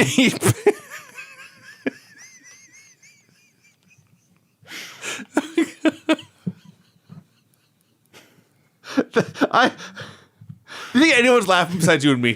Do you think anyone's laughing besides you and No. me? Al throws a tantrum. Out comes Mick Foley to calm him Rob down. is. So Mick leads a sing-along. This goes on for a while. For he's a jolly good fellow. This had to be a rib on somebody. And then Mick, out of nowhere, announces they're going to Las Vegas together. And Al Snow replies by doing the twist. They're going to party like it's 1999. Yeah. 1999, Craig. You got it. X-Pock taunts Kane, says everyone's already fucked Dory. What? Well, that's I not missed his that part. exact words, but everyone else already has, was his exact words. Kane charges, it's a trap, and X-Pock and Hunter beat up Kane for a while.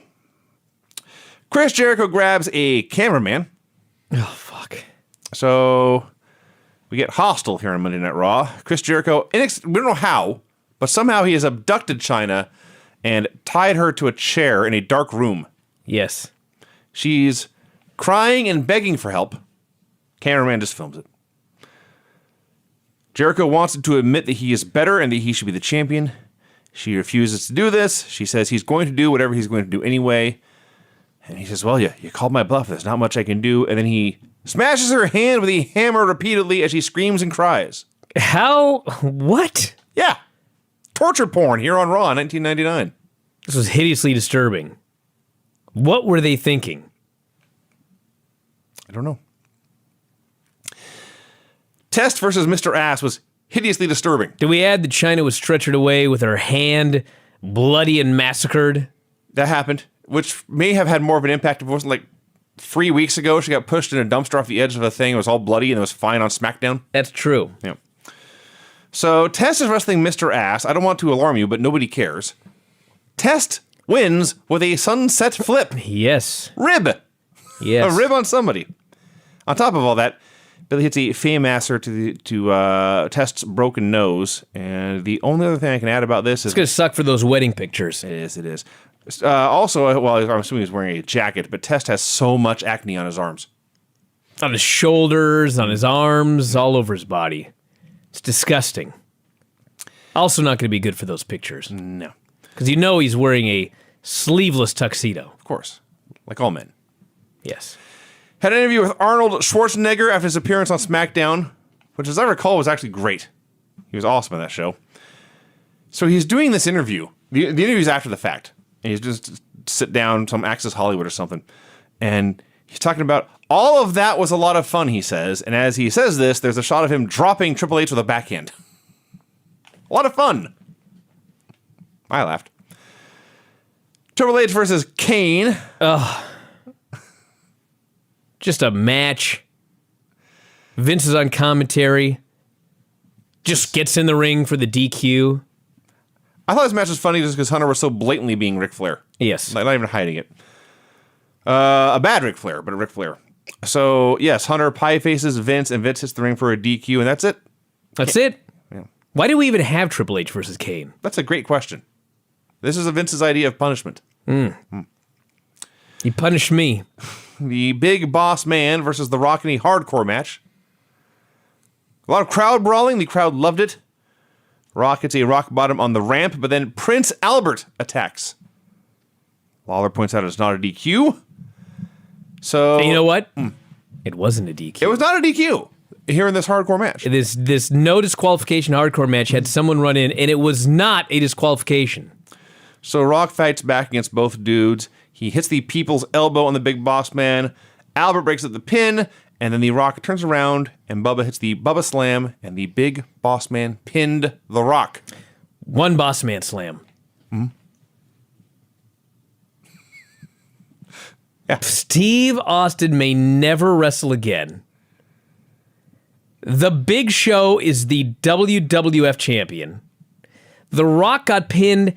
It wasn't even like Albert gave him the A-bomb or whatever that fucking move was that he did. What do you call that stupid thing?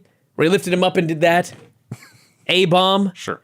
It's not like he gave him the A-bomb and then Boss Man hit a Boss Man slam and then he hit him with a chain. It had chairs in the ring, kind of waffled him 2 or 3 times. No, you should have waffling him with a chair, but Rock turns around and he eats the ugliest Boss Man slam, by the way. Boss Man didn't even spit him.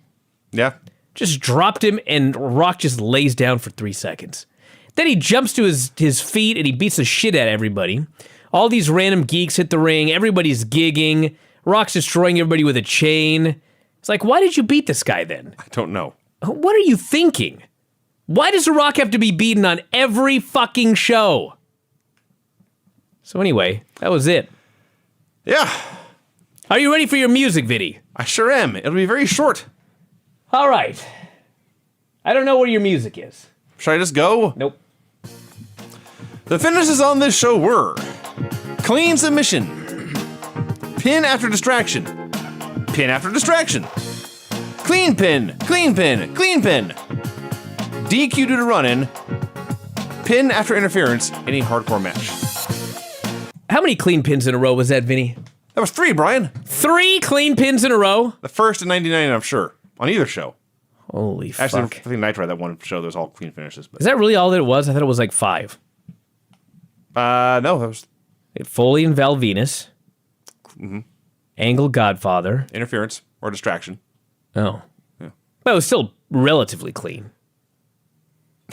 WWF Monday Night Raw number 339, November 22nd, 1999. Begins with Shane and the crew searching for Vince McMahon. Vince is missing. Can't find him. Al Snow and Mankind versus the Hollies. We have clips of Al and Mankind visiting Vegas, having a grand old time. What I'm going to do, by the way, is I've got a Whale Scout hat. These are not for sale right now. But I'm going to give this to Rob because I don't have your flag yet.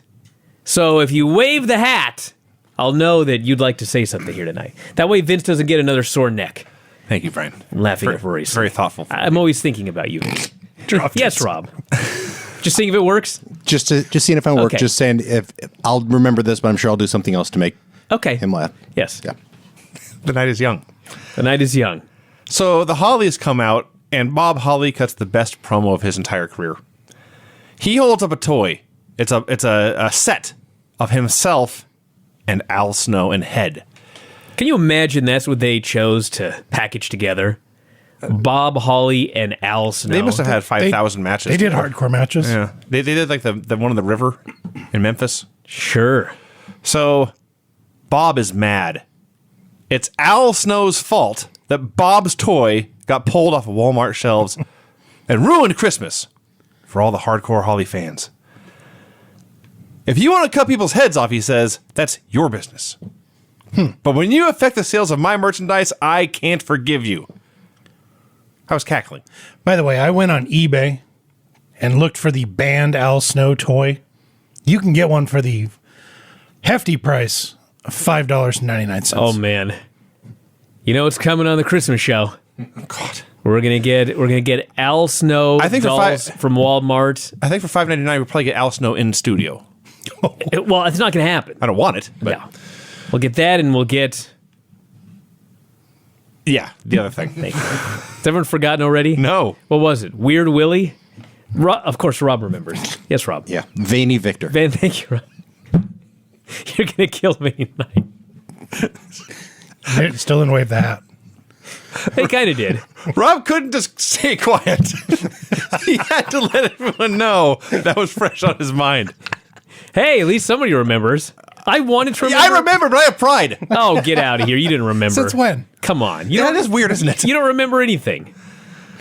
Okay. So they're brawling outside forever. I guess it's a hardcore match. It was definitely a hardcore match. Bob drop kicked Crash onto Al. Drop what? Okay. Al was carrying, I remember now. Al was like carrying Crash with a snowplow or whatever. Yes. But Bob hit a drop kick, so Crash fell on top of Al. Yes, that's what happened. Yes. And Al gets pinned because Mankind is too busy hitting hardcore with a chair to break up the pin. Yeah, Al Snow is upset that he had to do a job. Yeah, that is the Job Squad guy. Yeah, That's ridiculous. it is. Yes. Like this everything- is not internal logic. This entire Al Snow run, in hindsight, every segment's ridiculous. So remember when Shane and the crew were hunting for Vince? I do remember that. Their plan is to go storming minutes through the ago. building, banging on every door, shouting, Vince! Vince! Yeah. And the best part is they're all yelling and looking in the same place. Yes. It's not like it's a large building. Let's all split up. Now, it's like going to caravan. All 5 of us will follow each other, and we'll all bang on the same fucking door. Yeah, we'll all yell at Vince. So DX is in a limo. A very quiet limo. We could hear about half what they said. Right. Hunter's on the phone with somebody, says Vince is flipping his lid. What the fuck, by the way, was up with the audio on this show? I couldn't hear a word they were saying in this limo, and it was even worse later when Mick Foley, Al Snow, and The Rock are in a corridor somewhere. Yeah. And, like, they're whispering. and no one's mic'd up. I can't hear anything anybody's saying till Rock cuts a promo on Al Snow, which thankfully I could hear that. It was worth the wait. So they can't figure out why Vince is so mad. They've talked about breaking Test's nose on SmackDown. Road Dogg points to Hunter and says, it's going to end up like yours. They're joking that Hunter has a crush on Stephanie. Yep. He says, Foreshadowing there. Hunter says, if Steph gets in my face, I'll make her look like Test. Implying they're going to break her nose too. Yes. Road Dogg says, you're going to make her 7 feet tall? Road Dogg made me laugh here. Then Now- there's a random line by, I believe, X-Pock, who says, they're trying to figure out why Vince is mad. Mm-hmm. And X-Pock just says, hey, let's do that fire. And someone else says, nobody knows we started that fire. And they all move on. So apparently there was arson. There was arson somewhere that DX was responsible for. They just confessed to here. Basically, yeah, right here live on the air. Huh. Yeah, I missed that whole bit. It did go on forever, I noted. They were in this limo a long-ass time. Yeah, someone from the building. We never find out who this is. Hunter's got a stooge. Yes. That's who's calling him and alerting him that Vince is at the building blowing a gas. He's getting scoops from the building. Yes. And he's howling at what he's hearing that Vince is doing backstage. So Shane and Scooby and the gang have moved to the parking lot. They have found Vince sitting in a car, sitting behind the wheel of a car with a baseball bat. They say, what are you doing out here? His response is, quote, it's a full moon. Leave me alone. I'm just trying to get some fresh air. He's a werewolf? He's just trying to get some fresh air, Vinny. So from the car, he books Shane and Test versus the New Age Outlaws for tonight. I mean, basically, they just keep harassing him to get out of the car. Yes. He's telling him that he wants some fresh air, and finally he goes, damn it, you've got a match tonight. He sends them off to do their match. And they leave. They left. Well, they got a match. They should have called the cops. Kurt Angle versus Mark Henry in a Battle of the Olympians. Angle, he's been on TV for 2 weeks now. Mm-hmm. He is already a better promo than almost anybody today. Today, yeah. I mean, this era. Well, almost anybody back then as well. There may have been 5 guys on the show better. He's so fucking good. It's not even just like his delivery. I mean, it is his delivery. He delivers his lines in because you know what his character is. Mm-hmm. He is a white meat babyface you're supposed to hate. Yes. It's all about himself. And the cadence with which he delivers his lines makes him even more appalling and hateable. Absolutely. But also great. He's so arrogant. Yes. He's so full of himself. And he's one of those guys who is, in fact, a heel who is telling the truth. Yes. And that's what makes you so mad. He says, there are 2 Olympians in the ring tonight. They are both 1996 Olympians. Yeah. One of us won gold. One, whose name I won't mention, failed to do so. He says that Mark Henry stayed out all night at a topless bar the night before he competed. And finished 18th. Which he did finish 18th, by the way. Yeah. I don't know if he was at a topless bar, but everybody cheers like crazy for that. And then he, for the first time on Raw, brings up the 3 I's. Yes. Intensity, integrity, intelligence. With that, he said you would have placed first. It's incorrect, by the way. He was not going to win with intensity or intelligence. No, he would have needed more strength. Yeah. I can't think of strength where it starts with an I. So, promo was great. Match was short and fine. I like Kurt using the classic Greco-Roman cross arm breaker. He avoids a powerbomb and hit something like a Northern Light suplex. And the ref counted 3, even though Mark's leg was under the ropes, nobody seemed to realize. Or care. Oh, God, we're back in the limo. So the limo drives up, and Vince smashes the limousine with his car. Stone cold Vince McMahon. Do you remember when they ran over Steve Austin? Like 2 weeks ago. And they did it very, very well. The 1 week ago. You see the car coming. Or no, first you see Austin. It's all one shot. First you see Austin. Then they zoom into the car. And as they zoom in, obviously, Austin's getting out of the way and being replaced. Yeah. The car zooms in. It hits the stuntman. The car zooms away. Austin and the stuntman switch places. They go back. There's Austin lying on the ground. Obviously, the stuntman's involved. I'm watching this thing right here, and they show Vince in the car, and then they cut, and you see the car bang into the limo, and I'm thinking, okay, stuntman here. But then I'm watching, and it's not a fucking stuntman. No, Vince smashed the car. Vince is like, I'm driving in this fucking limo. He got in the car, and he's just smashing into this limo like a crazy man. He's screaming. He's driving into this limo. Son of a bitch! Destroying it. It's like, what a life. I don't know if you're aware or not, but 2 weeks earlier they went public. Yeah. So now they got a fucking lot of money to burn. So they just destroyed a car. They destroyed a limo. I want to destroy a limo. I'm not Also, paying somebody to destroy Vince a limo. could just I want to destroy a limo. live his dream. Yes. So he destroys the limo with a bat. He chases DX away. And as I wrote here, this is illegal. Oh, well, we'll get to that. Yeah. So everyone's trying to calm Vince down backstage. Godfather versus Chris Jericho. Well, before that, he's backstage, and what he's doing is he's got a baseball bat, and he's pounding on the locker room door that DX is trapped in. Yes. He's threatening to kill them with a baseball bat. So they are, in fact, trying to tell him to take it easy. I wonder how much that door cost to replace. Big metal door like that in the arena. Probably less than a limousine, be my guess. It's a fair point. I'm not sure. What if somebody's job was to call the limo companies and say, hey, do you have an old limo? What are you looking to get rid of? It's the cheapest limo we There can was get. probably someone whose job was to call and buy an actual new limo. Maybe it Because was this that. fucking guy's crazy and rich. No, there's that too. Godfather versus Chris Jericho. Jericho does a promo saying his image is tarnished just stepping into the ring with a Godfather and his brutally ugly pigs. As opposed to breaking a woman's thumb on national TV. Well, he's a bad guy. His You know, I didn't realize values this. is feud. I didn't realize this, but I'm remembering now that they have Raw and SmackDown, and Raw's on USA, and SmackDown, I guess, was on UPN I believe so, yeah. in at 8 o'clock. So he couldn't have hose on SmackDown. So on SmackDown, he's just a guy in a funny outfit. And then on Raw, he comes out with all these half-naked women. It's bizarre. So, yeah, Strange times. he had hose here this evening. So he did, but then when Chris Jericho insulted them, he got very angry. Well, Because he's champion of women's, he is honor. a champion of his women's rights. I suppose so. So he tried to use one as a shield. Jericho did. They all beat him up, and then he won with a Kibrata anyway. Yeah, excuse me. Can we go over this finish really quickly? Jericho ends up outside. All of the hoes attack Chris Jericho. They're stomping, they're scratching, they're punching him. This leads directly to him getting in the ring, bulldogging, and line-salting the Godfather and winning. That's what happened. What?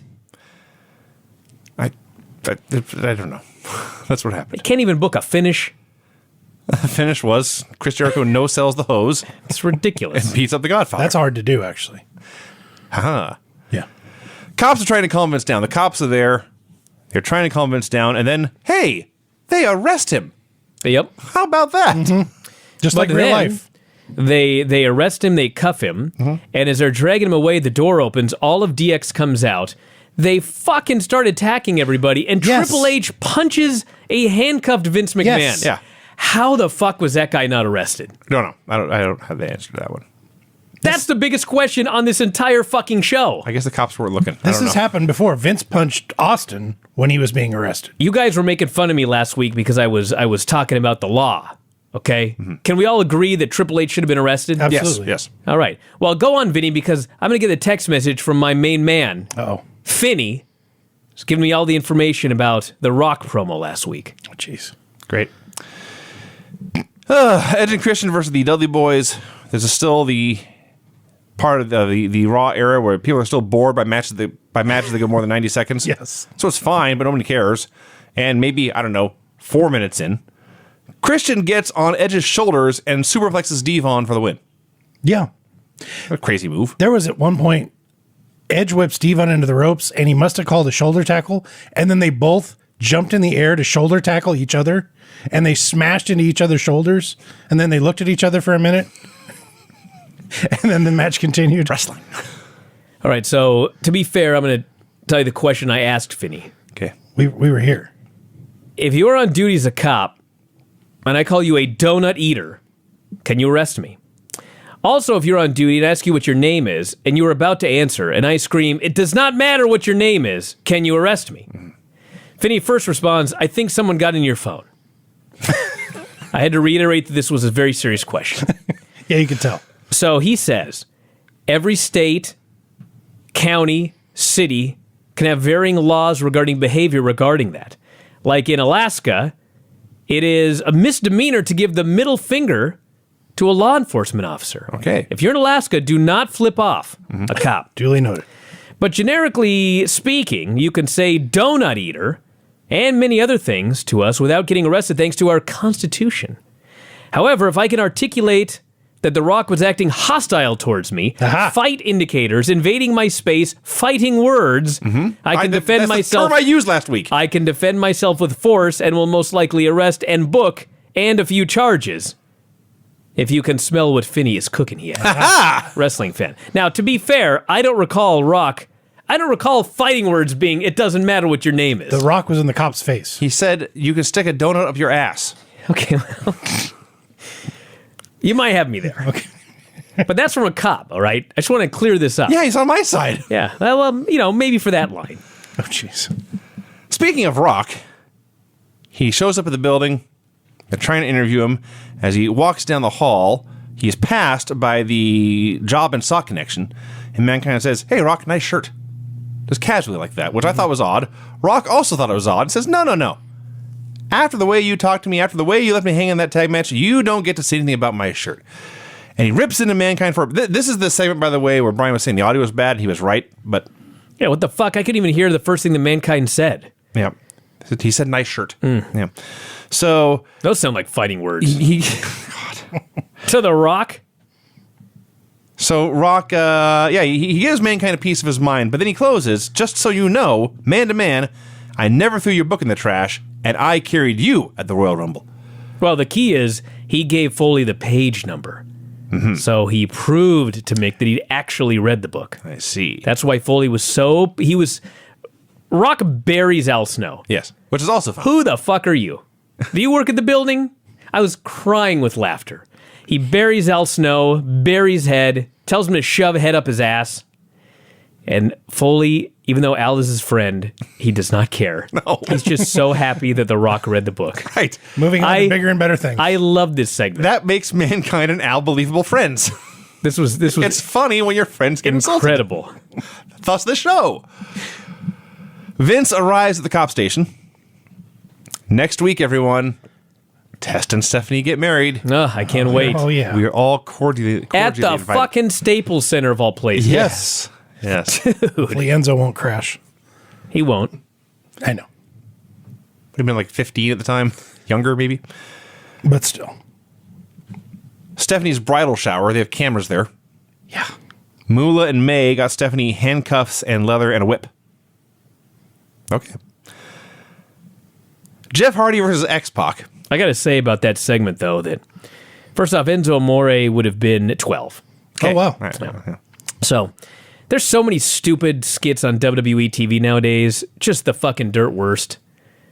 I loved the bridal shower skits. Okay. They were all so good. It's like she's opening up presents. And here's who's in her bridal shower, okay? She's got like two friends. Yes. Her mother. Yes. Moolah and Mae Young. Right. Mae Young is drinking. Heavily. Moolah and May give her handcuffs Right. and a leather skirt. It was the best acting of Linda McMahon's career. She's just silently appalled, but smiling. May then whispers to Steph Very what she defense should of just a regular do thing. on her wedding night. Stephanie acts all innocent and appalled at what she's heard. And then May starts drinking and getting out of control. And Mae Young is like the perfect Mae Young. This segment was great. Did you notice when she pulled out the riding crop that Linda confiscated it? Yes. And put it in her purse. Yes. This is not appropriate for you, but I have plans. Yes. Vince is going to get it. If only she knew where he was. Right. Jeff Hardy versus X-Pac. So the Hardy brothers won the Terry Invitational Tournament, the TIT. And in case that abbreviation is too subtle for you, she comes out here and her new entrance is she stands on stage, she opens her shirt and just shows her breasts. Now she got a bra on. No, she doesn't. It's a flesh. She had a flesh-colored, tight spandex top with no bra on. Right. So she may as well have just been naked. Fair enough. But yeah, that's her entrance now. She just flashes everyone. Yes. So she distracts the ref with said bosom. Matt hits a neck breaker on X-Pac. Hardy's openly cheating. Jeff hits a senton, but then Road Dogg breaks at the pin, and Billy and X-Pac get a double team X Factor for the win. This is the beginning of X-Pac heat. This finish right here. I remember being infuriated at the time. Because I remember, like, Jeff was great in this match, and it's not like X-Pac needed a win here. And they were doing all of this stuff, and Jeff's getting all these near falls, and they even had like a false finish with some interference. It would have been like a perfect finish. But instead, X-Pock pins Jeff Hardy. I was so mad at the time. And this is the beginning. He wins like on every single fucking show for like 2 years straight now. see. You'll see. Mark my words. This was easily the best match on the show. Surprise, surprise. Yeah. on either show. Vince is getting fingerprinted. Since they fucking put Benoit and Malenko in a flag match where they didn't even know which flag they were supposed to get. We'll get to that. Dude, you're spoiling Nitro. No, I'm not. It sucked. That's not a spoiler. As Paul Heyman would say, that is a spoiler, actually. Forget it. Okay. That was for you, Rob. Back in the bridal shower, Linda makes the announcement, we're all going to Vegas for a bachelorette party. And everyone cheers. May goes to get a slice of cake. Moolah kicks her into the cake. They have a big food fight. Missed a few segments. We had Vince signing papers. Getting fingerprinted. He was very humiliated by it. Big Show got ready. And Moolah chastised May for being drunk. Then Vince got his mugshots. Yep. That got to happen. Did we get it? Like, Yes, he's in do jail. we have to see 85? Like, it was like Vince had never been arrested before. For a second, I thought you were mad at me. No. And like, he wanted to know everything that happens when you get arrested. And who gives a shit? I'm rich. Let's just film all of it. It'll be a show-long storyline. I get fingerprinted. I write my name on this fucking paper. I take my jacket and my belt off so I don't hang myself. Like, it was just... I don't know.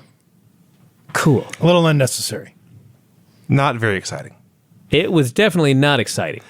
The Big Show, who, if you have forgotten, is the heavyweight champion of the world, as I had, I think, versus Kane. Speaking of not very exciting. Who So- could care about this fucking match? Kane Not even decides, Filthy Tom. I have one match a year against a guy bigger than me. I'm going to be a cruiserweight. I'm doing Enzuigiris. I'm going up top and getting thrown off. I'm going to take a power bomb. He's still Kane. He's still huge. And Big Show does a power bomb and drops him on his ass, so his head whiplashes into the mat. It was brutal. So Viscera comes out and tries to kidnap Tori. Big Vis. Kane vaults over the top rope to attack Viscera.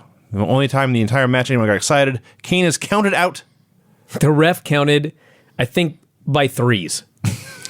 It's the fastest count I ever saw. Kane throws Viscera into the ring, and the Big Show grabs Viscera and hits a body slam. And it looked really, really easy. Yep. And he held him up there for a long time. That was like the most impressive thing on the show. That's a scary, scary giant. You got to think about this, Vinny. How many times... Who do you think Viscera went to wrestling school with? I got no idea. Okay. How many people do you think really in his career ever slammed Viscera? It's got to be like a small number, right? Well, one hand. I mean, how often did he get a chance to practice going up for a body slam? Yeah. And Big Show, how often did he get a chance to practice slamming a guy the size of Viscera? The size of himself, yes. They fucking pulled it off like it was nothing. I was very impressed by this. Yes. This was way better than Luger slamming Yokozuna. Much. Yes. Or This was Hogan not just slamming Andre. It's not just a guy doing a cartwheel and the other one guiding him over. No, he went up and the other guy turned him over and held him up held and him. slammed him. I was very impressed by this. This is 500 airborne pounds. Shane is on the phone, presumably with Vince, says, I called the lawyers, McDevitt's on the way. Yeah, McDevitt. They were in Buffalo. They acknowledged Dominic Hasek in the crowd. That guy was awesome. Hunter comes out for a promo. 5-minute entrance. Killed a lot of time. He shows the video of Vince smashing the DX limo. He says, this proves Vince was the same guy who ran over Austin. He says, I am the one who pressed charges. To which my reaction is, good. I'm glad someone did. DX, he says, stands for Law and Order in the World Wrestling Federation. Ha! I laughed. He challenges Vince to a match in Armageddon. Says Vince is ass up, face down in his cell when Shane interrupts. So Vince, of course, being in prison, gets one phone call. Phone call. The one phone call he made was to Shane. Now, before we get to what Shane actually said, when I watched this show-long storyline and Vince being humiliated in every other segment at the jailhouse, being put in jail, Vincent Kennedy McMahon, and it's all Triple H's fault or whatever, and Triple H had punched him on the way to jail. Right, yeah. I thought, okay, it's got to be fired. He's got to be fired, and then he marries Stephanie, and that's how he ends up back in. That makes sense, right? That's very logical, yes. Fuck, I was expecting Shane to just come out because Hunter's all cocky when Shane comes out. Hunter's like, I challenge your dad, and he didn't accept my challenge. And I thought, finally, Finally, we're going to have something logical. This guy stepped over the line. They're going to fucking fire him. You're fired, Hunter. You're out of here and you'll never be back. Next week is the wedding. That's how he gets back in. Mm-hmm. Nope. Shane comes out and says, Vince accepts your challenge. It's like, this fucking guy's got one phone call, and he's calling Shane to tell him, I want a match with Triple H on pay-per-view? Well, he also told Shane to call the lawyer. Whatever. My bigger problem is Vince apparently called Shane and said, Hunter is going to challenge me. When he does, I want to accept. Well, it appears there had been a challenge before, because Hunter brought it up. When? I don't know, but Hunter said, I never got my answer to my challenge. So it probably happened on SmackDown. Or maybe it was one of those Or segments Heat. where you couldn't hear it. I see. Yeah. There had been a challenge. I see. But the point is, that's your one phone call, is to accept the fucking match. There's that too. How about calling your fucking daughter who's in the middle of her bridal shower? Maybe that kind of trump. Hi, honey, I'm in jail. Well, yeah, I'm in jail. Well, his wife was there. I wish I could be there, but like, I'm fucking locked up. Dads will go to bridal showers. No. Well, I mean, maybe pick her up or drop her off. Okay, you go to Daniel's bridal shower? Absolutely. Get out of Do you here. regret missing the Daniel's bridal shower? No. Okay. So Shane books Hunter in a handicap match against both acolytes. Hunter dares him to come and fight, and he's about to when DX comes out. But then out come Test and the Stooges and the Hardys and the acolytes. So DX loses this 4-on-8 fight. And somewhere in here, apparently Billy hurt his leg, Yeah. and Nurse BB's caring for him. Who cares? Val Venus and the British Bulldog versus Too Cool. Ross cut a promo on the PTC. L. Brent Bozell by I have name. no idea how to remember that name. L. Brent Because it's Bozell L. the Brent third. Bozell. They said this wasn't the only time they did this. You know what's funny is when they mentioned L. Brent Bozell the third, I thought, this guy's got to be dead by now. I thought the same thing. He's fucking 63. Yeah. Can you believe that? What a dweeb. Well, it's just the name, L. Brent Bozell III. It sounds like he had to have been 90 at the time. He was 44 years old. He was our age. Yeah. Trying to tell people what they could and could not watch on television. Yes. In the 90s. That is why I call him a dweeb. What a geek. And in fact, if you look it up, he's still doing basically the same thing today. Well, that's fine. So Val comes out and says, instead of saying hello ladies, he says hello skanks. I mean, for fucking God's sake, why isn't he going after WWE today? I'd back him today. Before anyone can figure out why Val said hello skanks, the British Bulldog interrupts. So I'm trying to figure out why Bulldog and Val are a team, and then they immediately start fighting. Val gets bonked. He is pissed. He walks out. The Mean Street Posse is watching backstage. They're outraged, and they run out and they attack for the DQ. An absolutely terrible segment. It is totally different watching this show in hindsight with the debut of Rikishi. Yeah. Because at the time, we didn't know Rikishi ran over Steve Austin. Right. Now we do. Yes. So this guy comes out, this fucking criminal, this homicidal maniac, and everyone's cheering him. And he's dancing. Mm-hmm. He's dancing with Too Cool, and everyone's all happy. And I'm like, this is a bad man. He had an earthquake splash on Joey Abs, a Yokozuna splash on Pete Gas, and the pile driver on Rodney. And he dances with the Too Cool, as Jim Ross calls him, Rockishi. Like Rock Quiche. Rock Kishi. You ever notice how horrible of a dancer Scotty 2 Hotty is? That's the gimmick. That's what makes him so great, though. He's the worst. No rhythm at all. That's what makes it so great, though. Shane tells Test he has it under control. Then in a very creepy, very uncomfortable segment, we go from Brian Christopher in the ring to the cops telling Vince, give us your belt before we put you in the jail cell. I forgot about that. Yes. That sucks. There's another one. That totally sucks. Another one on Nitro later. Yeah. I didn't catch that. I guess we'll find it. Oh, I know what you're talking about. Yeah, I do. Anyway, so yeah, that was awkward. Test versus Road Dogg. Because Billy got hurt, Shane and Test lose their World Tag Team title match. Shane makes himself the special ref. So Road Dogg punches him. And then Test hits Dogg's own pump handle slam, complete with the humping. He hits this move, he makes a cover, and Shane delivers a fair count. And he gets the win. I can't rant about this. If I rant about every special ref we see the next 3 or 4 years, I'll have a heart attack. Vince is in jail, hanging out. Bossman's cutting a promo about being the top contender when The Rock interrupts. It is the Big Boss Man and I wrote Al Snow. That's not right. Prince Albert. Albert. Sorry, confused. Big Boss Man and Prince Albert versus The Rock and a mystery partner. Rock says there's only one partner he can trust, and that's the people. And he promises to the people he will do. What an idiot babyface. He will do the rock bottom and the people's elbow. So as the match is going on, it's Bossman and Albert. They're huge. They're beating Rock up, and the Job and Sock Connection are watching backstage. And Mankind can't take it anymore. He runs out. He goes to the Rock's corner. He tags in. He's running wild. The place is going crazy. And then, as promised, Rock hits the rock bottom, and he hits the people's elbow. And then he lets Mankind get the pin to a huge ovation. Everyone is so happy. This is what I want tag teams to do. I don't want tag teams to fight. Well, I mean, to be fair, he had to let Foley get the pin. Foley was legal. Yes. There's that, but... Yes, but it was a happy ending. Yes. The fans were overjoyed. Yes. And, you know, I got to bring this up. I don't know if this is what happened or not, but Raw last night was fucking horrible. But at the 9 o'clock in the second hour, 9:45 p.m., all of a sudden the Lucha House Party won a match. I couldn't believe my eyes.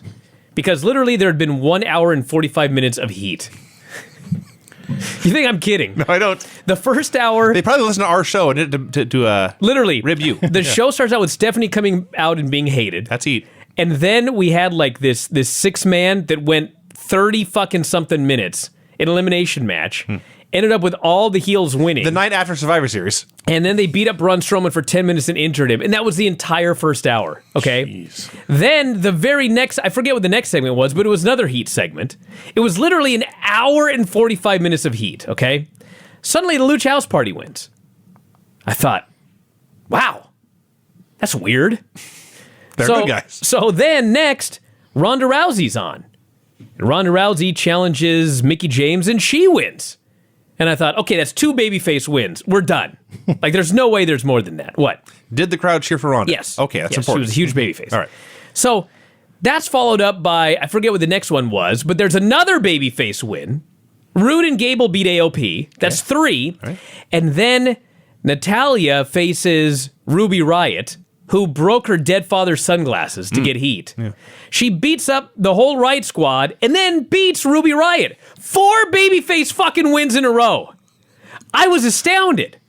It wasn't like the show was great or anything like that, but just the fact that we got 4 happy endings in a row. Happy endings, yes. Okay, so today, like, everyone hates this fucking show. The ratings come out today, and the show, like, holds up great, and it was like a pretty fucking decent third hour, all things considered. To a monster football game. Yeah. And no one can figure out why. A great football game. And listen, I don't know if this is why, okay? But all I know is, starting at 9:45, they gave us 4 happy endings in a row in that third hour. I don't know. But as a fan, I mean, you know what wrestling is? It's bullshit. What? It's a bunch of guys fake fighting each other and women. Why do we watch that? As an entertainment escape, okay? I don't know why. So, like, it stands to reason that, like, if you're a fan of this genre... like the light bulb just went off after 20 years. What am I doing? Like, you'd sort of want to see, like, you know, people you like win. Right? Sure. Okay, well, I don't know if that's why the third hour did well. I just know that they had 4 babyface wins in a row, and it was a fine hour. Well, let's... And these fucking people, when The Rock and Mankind teamed up together and the Rock and Sock Connection were back, and they won a match, like, this fucking place went crazy. They were so happy. I don't know why they don't do it more. The Stooges are taunting Hunter about his match coming up. They should have been taunting whoever wrote this show. Vince's bail gets posted, but he is told specifically, do not go back to that arena.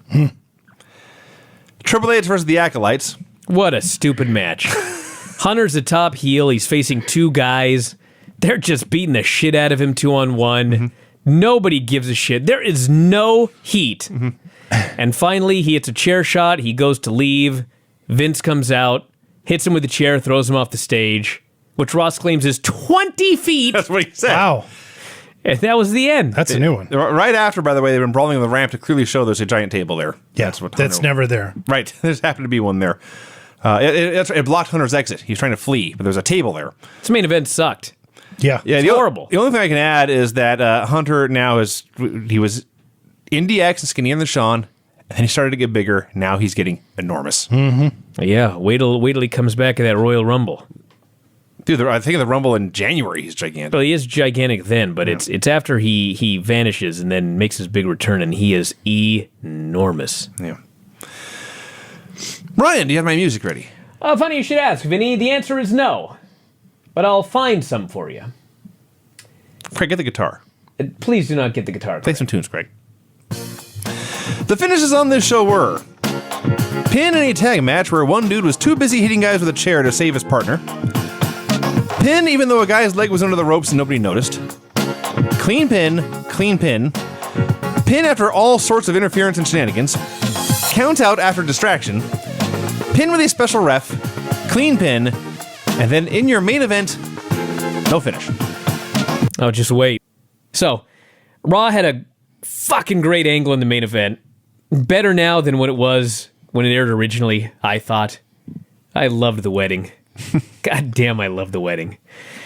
But anyway, before we get into all that, I got to make a quick note that, as noted last week, 3 things. Number 1, Christmas show's coming up soon. Tom and I will have a big announcement about it tomorrow in the Filthy Tom Show. If you'd like to send us a gag gift, don't spend any real money on this, unless it's that thing that I wanted last week. What was it? You looked it up on eBay. It was $100-something.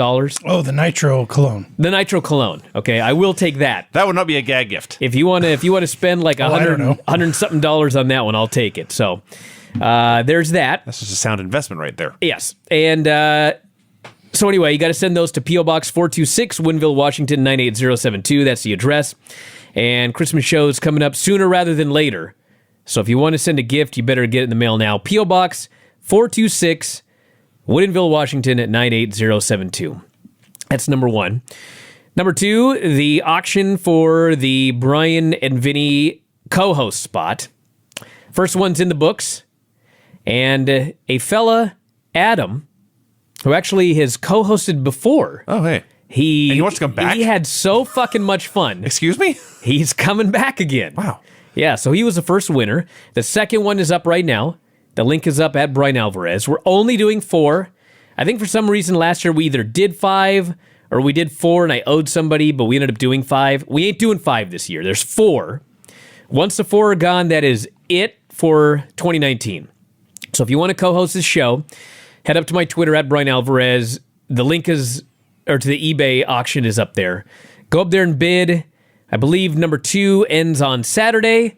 And then we'll have a 4-day option for number 3, a 4-day auction for number 4, and that's it. So get in now while you can. Also on my Twitter, there is a link to the annual Whale Scout. This is part of the annual Whale Scout fundraiser, the co-host deal. So if, for example, you have a lot of money and you want to bid $10,000 to co-host this show, number 1, you'll win. And number 2, it's a tax write-off. You can write off the money you pay to be on this show. Whale Scout's a 501c3. I can't even do that. So, yeah, you can't. You can write this. No, you can't write this off. That's No, right. I can't. Anyway, the point of this is it's tax deductible. So the auction is part of it, but there's also a link to the actual fundraiser where there's like a whole bunch of perks that you can grab if you donate to Whale Scout. If you have a friend or family member that loves whales, there's a bunch of cool stuff up there. And if you are a fan of this show, I have autographed copies of Death of WCW available. Personally autographed, I might add. And Whale Scout hats. This sweet hat right here, if you want to sport one of these, available through my Twitter at Bryan Alvarez. I know you want one, Tony. Yes. Don't mock this, you fucker. So that's that. And what else did I have to say? Oh, one other thing. I plugged this damn fundraiser last week, and it was going really slow. Yeah. And we couldn't figure out why it was going so slow. So last night, all of a sudden at like 11, I just got a message from downstairs. Whitney just IMs me, and it was something like, fuck. I imagine that happens a lot. And I was like, what happened? So and when she was putting in all of the perks, like, obviously people from outside of the country sometimes want stuff. So it costs an arm and a leg to ship stuff outside of this country. So if you're in the UK and you want the autographed Death of WCW, it's like $25 to get it shipped out there. So when she was inserting all of the shipping costs for the UK, this fundraiser thing that she has set up here, there's like 10 different things you have to click. Like the first day, she filled out like 30 perks, but there was like a thing at the bottom you have to click, and if you don't click it, the perks all vanished. She had to insert all of them again. So then when she was inserting all the shipping and that sort of thing, it ended up where everything was $25 to ship. So if you live in Portland and you want Death of WCW, it was $25 for the book and $25 to ship the book. Bad deal. For some reason, nobody mentioned this for a week. And finally, one of her Whale Scout volunteers said something like, why is it $25 to ship a sticker? And he was like, what? And went up there and found out that the whole shipping thing got fucked up. So anyway, she spent all last night fixing it. So now if you want Death of WCW and you're in this country, it ain't $25. The shipping costs have all been fixed. If you already bought the book, and I want to thank everybody that actually bought the book and paid $25 for shipping here in the US, we can send you an extra perk to make up for it, or you can just donate the rest to Whale Scout, whatever you want to do. But it's fixed now, everybody. So point of this is, go to Brian Alvarez on Twitter and check everything out and join this party here. How could you not want to spend 5 hours watching Retro Raw and Nitro and then over Skype do this show with us? Oh, I hadn't even thought about that. And pay to do it. I hadn't even thought about that. These shows are so much worse than they were last year. They're way worse. Yes. Wow. Let me say one other damn thing, by the way. I go out of my way not to argue with people on Twitter. Everybody does Twitter a different way. Dave loves going on there and spending hours arguing with people that have 2 followers on Twitter. I hadn't noticed that. Yes, he loves this for some reason. Huh, I'll check that out. I do not make it a habit to do this. But today, I could not help myself when I went on Twitter and I explained that no matter how bad Raw was last night, and it was fucking terrible, and 2 weeks ago, Raw was even worse, I said no matter how bad the show is, these Retro Nitros are way worse. And a couple of fucking people decided they were going to argue with me. I could not stand for this. I could not just do my usual mute. I had to let these people know they were fucking wrong. These shows are terrible. Do you understand? These shows... Yes, I watched them too. These are the worst fucking shows in the history of wrestling. Like, by a significant margin. They're so much worse than Raw. I watched this Raw on Monday night, and I'm just fucking pissed off when it's over. I got to do the show with Dave, and I'm angry, and I just want to get through this fucking review and get it over with. Tuesday comes, I watch this Retro Nitro, and I'm like, what the fuck was I so mad about? I mean, there was an hour of Baron Corbin in a 3-hour show, and I'm not even making that up. In a 3-hour fucking show, an hour of it was Baron Corbin, okay? But still, this fucking Nitro is like 10 times worse. And these assholes on Twitter... I don't want to flip my lid or anything. Oh, too late. But sitting here telling me, oh, I'd much rather watch a Russo Nitro than Raw. And I bring up, I'm watching these fucking shows, and I know you're not, so why are you arguing with me? And then they say something like, well, you know, I watched it live at the time. 19 fucking years ago? You don't remember how bad this was. It's way worse. Your lid fell down over there. What lid? What the fuck are you talking about? Get out of here, Craig, you ass. Let's start this show. Let's do Raw first. I just want to make sure. I finally learn, and then he starts to remind me. WWF Retro Raw number 340. I'm sweating so hard right now. Let me tell y'all one other thing, okay? So, I don't drink caffeine. I rarely take caffeine. Can't tell. Okay? But on Thursday, we drove down to Cannon Beach, and I knew that I was going to have several days where I'd have to teach no jiu-jitsu. There were no shows that I had to do. I'd do a couple of shows. I'd have a lot of time to sit down and write this fucking book. He doesn't drink caffeine. So you know what I did? I started drinking caffeine. It's wonderful, isn't it? Like an hour ago? Since Thursday, I've had a shit ton of caffeine every single day to try to get me through this last week of writing this book. So I'm fucking hyped up on caffeine right now for this show. So let's just get going. I'm sweatier than ever. I'm sweatier right now than Tess was during that fucking wedding. Did you see that guy? Yes, I did. did. He put you to shame. Oh, yeah. He's just dripping sweat for a fake wedding. Well, he's in a tux, dude. Under the lights, it's no good. World Wrestling Federation Monday Night Raw, number 340, November 29th, 1999. Big Show and Kane versus the Big Boss Man and Viscera. What a fucking start. I watched all of Nitro, okay? I was so mad about Nitro. I was ready to just kill myself. And what is the fucking first thing I see on Raw? The Big Show and Kane versus Viscera and the Big Boss Man, which goes like a minute, and then some fucking guy runs in for a bullshit finish. I was like, you've got to be kidding me. Tony, do you have an edible to even him out? Dude, am I making this up? No. I think it's fair to say X-Pock is more than some fucking guy on Raw in 1999. It doesn't matter. It doesn't matter who it was. Now, I did time some of these because there's a point to it as we shall get to. This went 1 minute 36 seconds. X-Pac runs out, attacks hits an X-Factor on Kane. Viscera hits a splash for the pin. And then, just for good measure, X-Pac spits in Tori's face and kicks her in the face. Yeah, he spits in her face. That's lovely. Had a test Stephanie proposal video going back to the first time he proposed, that Which, her memory by the loss. way, one other thing real quick. In the middle of that match right there, my wife walks in with food, and she knows I'm working, so she sarcastically smiles and says, I'm going to enjoy my lunch with you. I was like, okay, I got to watch this fucking show here. She sits down right there, and what's the first thing she sees? Big fat Viscera coming out here, having a horrible fucking match, and then X-Pac beats the shit out of a woman and kicks her in the face. She walked right out. Amazing. Because she's smart. I watched the rest of this fucking show. This is the good show, everyone. Oh, yeah, this is a better show. Oh, yeah. Diaz comes out for a promo. As the music is wrapping up, somebody else's music starts playing. Hunter goes... Yeah. It was weird music. It was like jazz. And then they knew it. They're all looking around, and Hunter says, thanks for the disco or something. So Hunter says Vince has made this personal. Had a temporary order of protection against Vince. Had clips of the limo attack last week. Hunter promises to beat Vince within an inch of his miserable billionaire life at Armageddon. Says there will be no wedding here tonight. Vince comes out, says, you do need protection from me. I promise I will have your blood on my hands at Armageddon.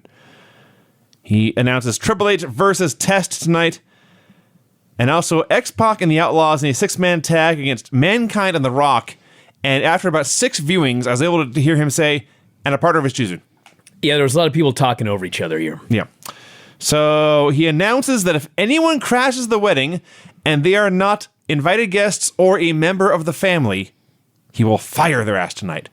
And this line, Triple H began to cackle. Fucking, he was cackling now, but he wasn't cackling to the show when he fucked the line up so many times that he just gave up. That was the best part of the show.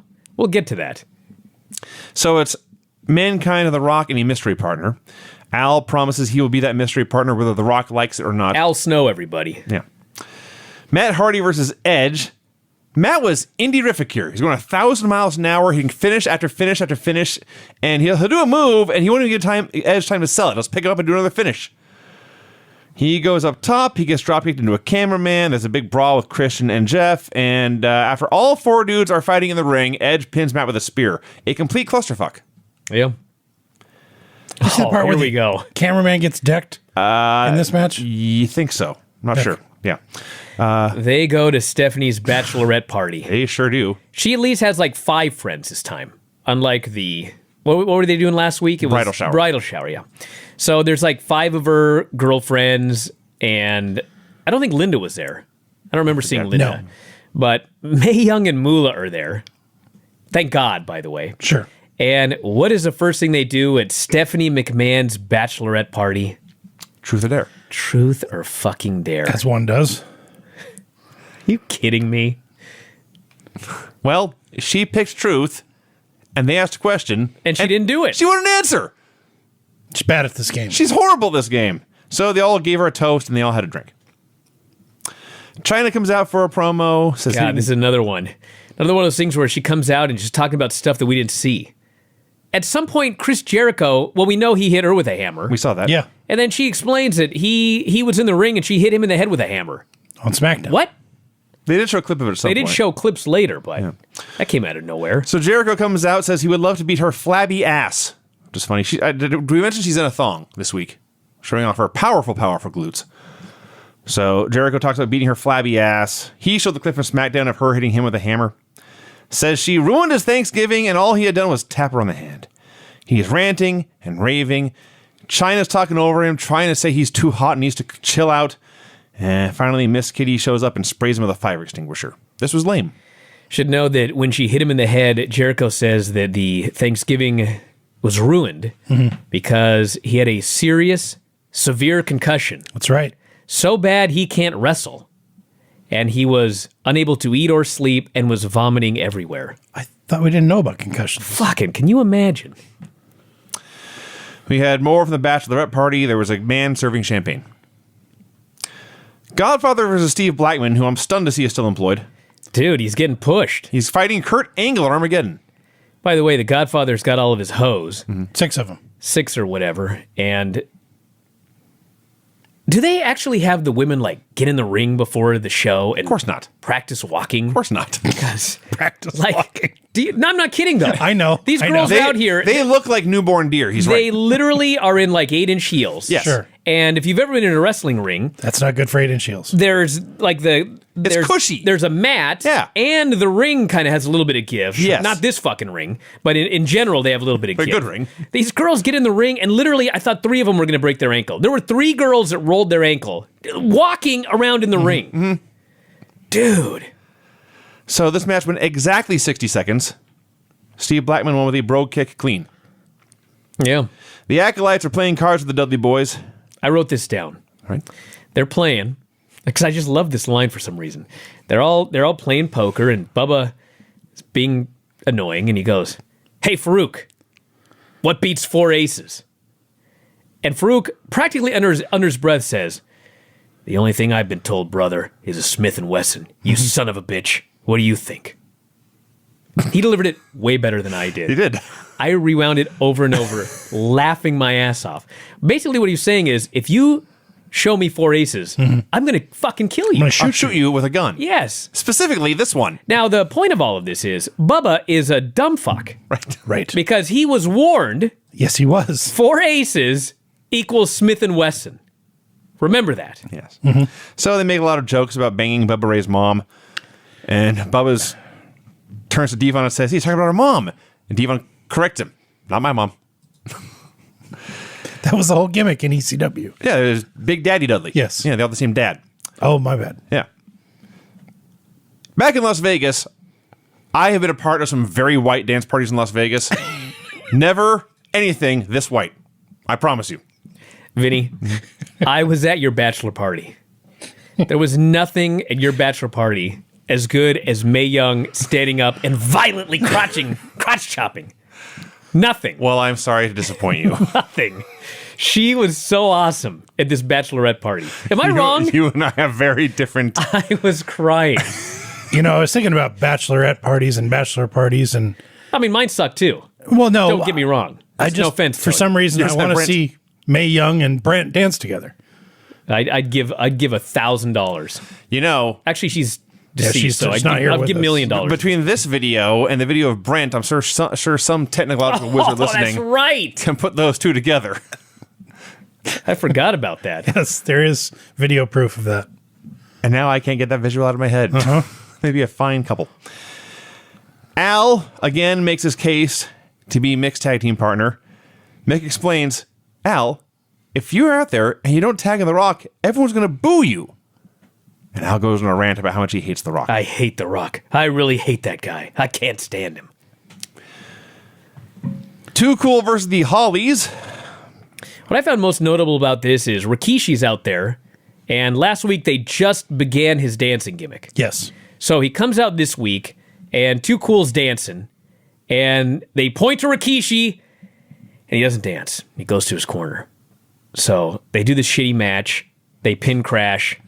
Hardcore, after the match, is literally beating up both of Too Cool by himself. Yeah. Rikishi hits the ring, so it's 3-on-1 advantage babyface. Yes. They beat up Hardcore.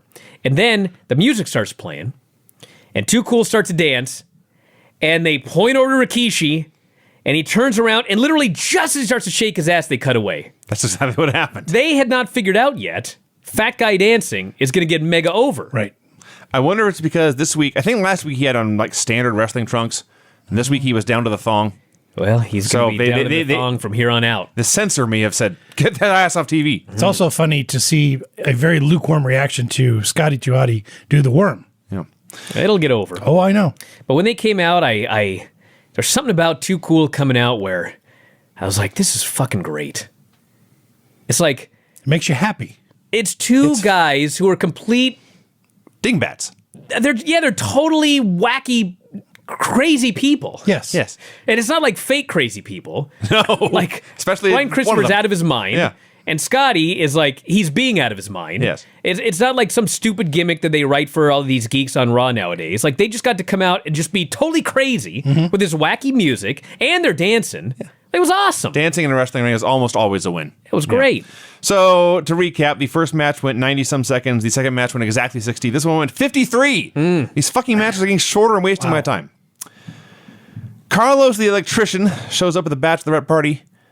He begins to undress, and May and Moolah take him to the bedroom. Poor Carlos. Test versus Hunter. A ref comes out in a Vince McMahon mask, wearing gloves as well. I thought it was a Nixon mask. So they start doing this Spitting match. image. And it's all about how this ref is obviously Vince in disguise, and he's supposed to not be within 50 feet of Test and all this stuff. It's very, very boring.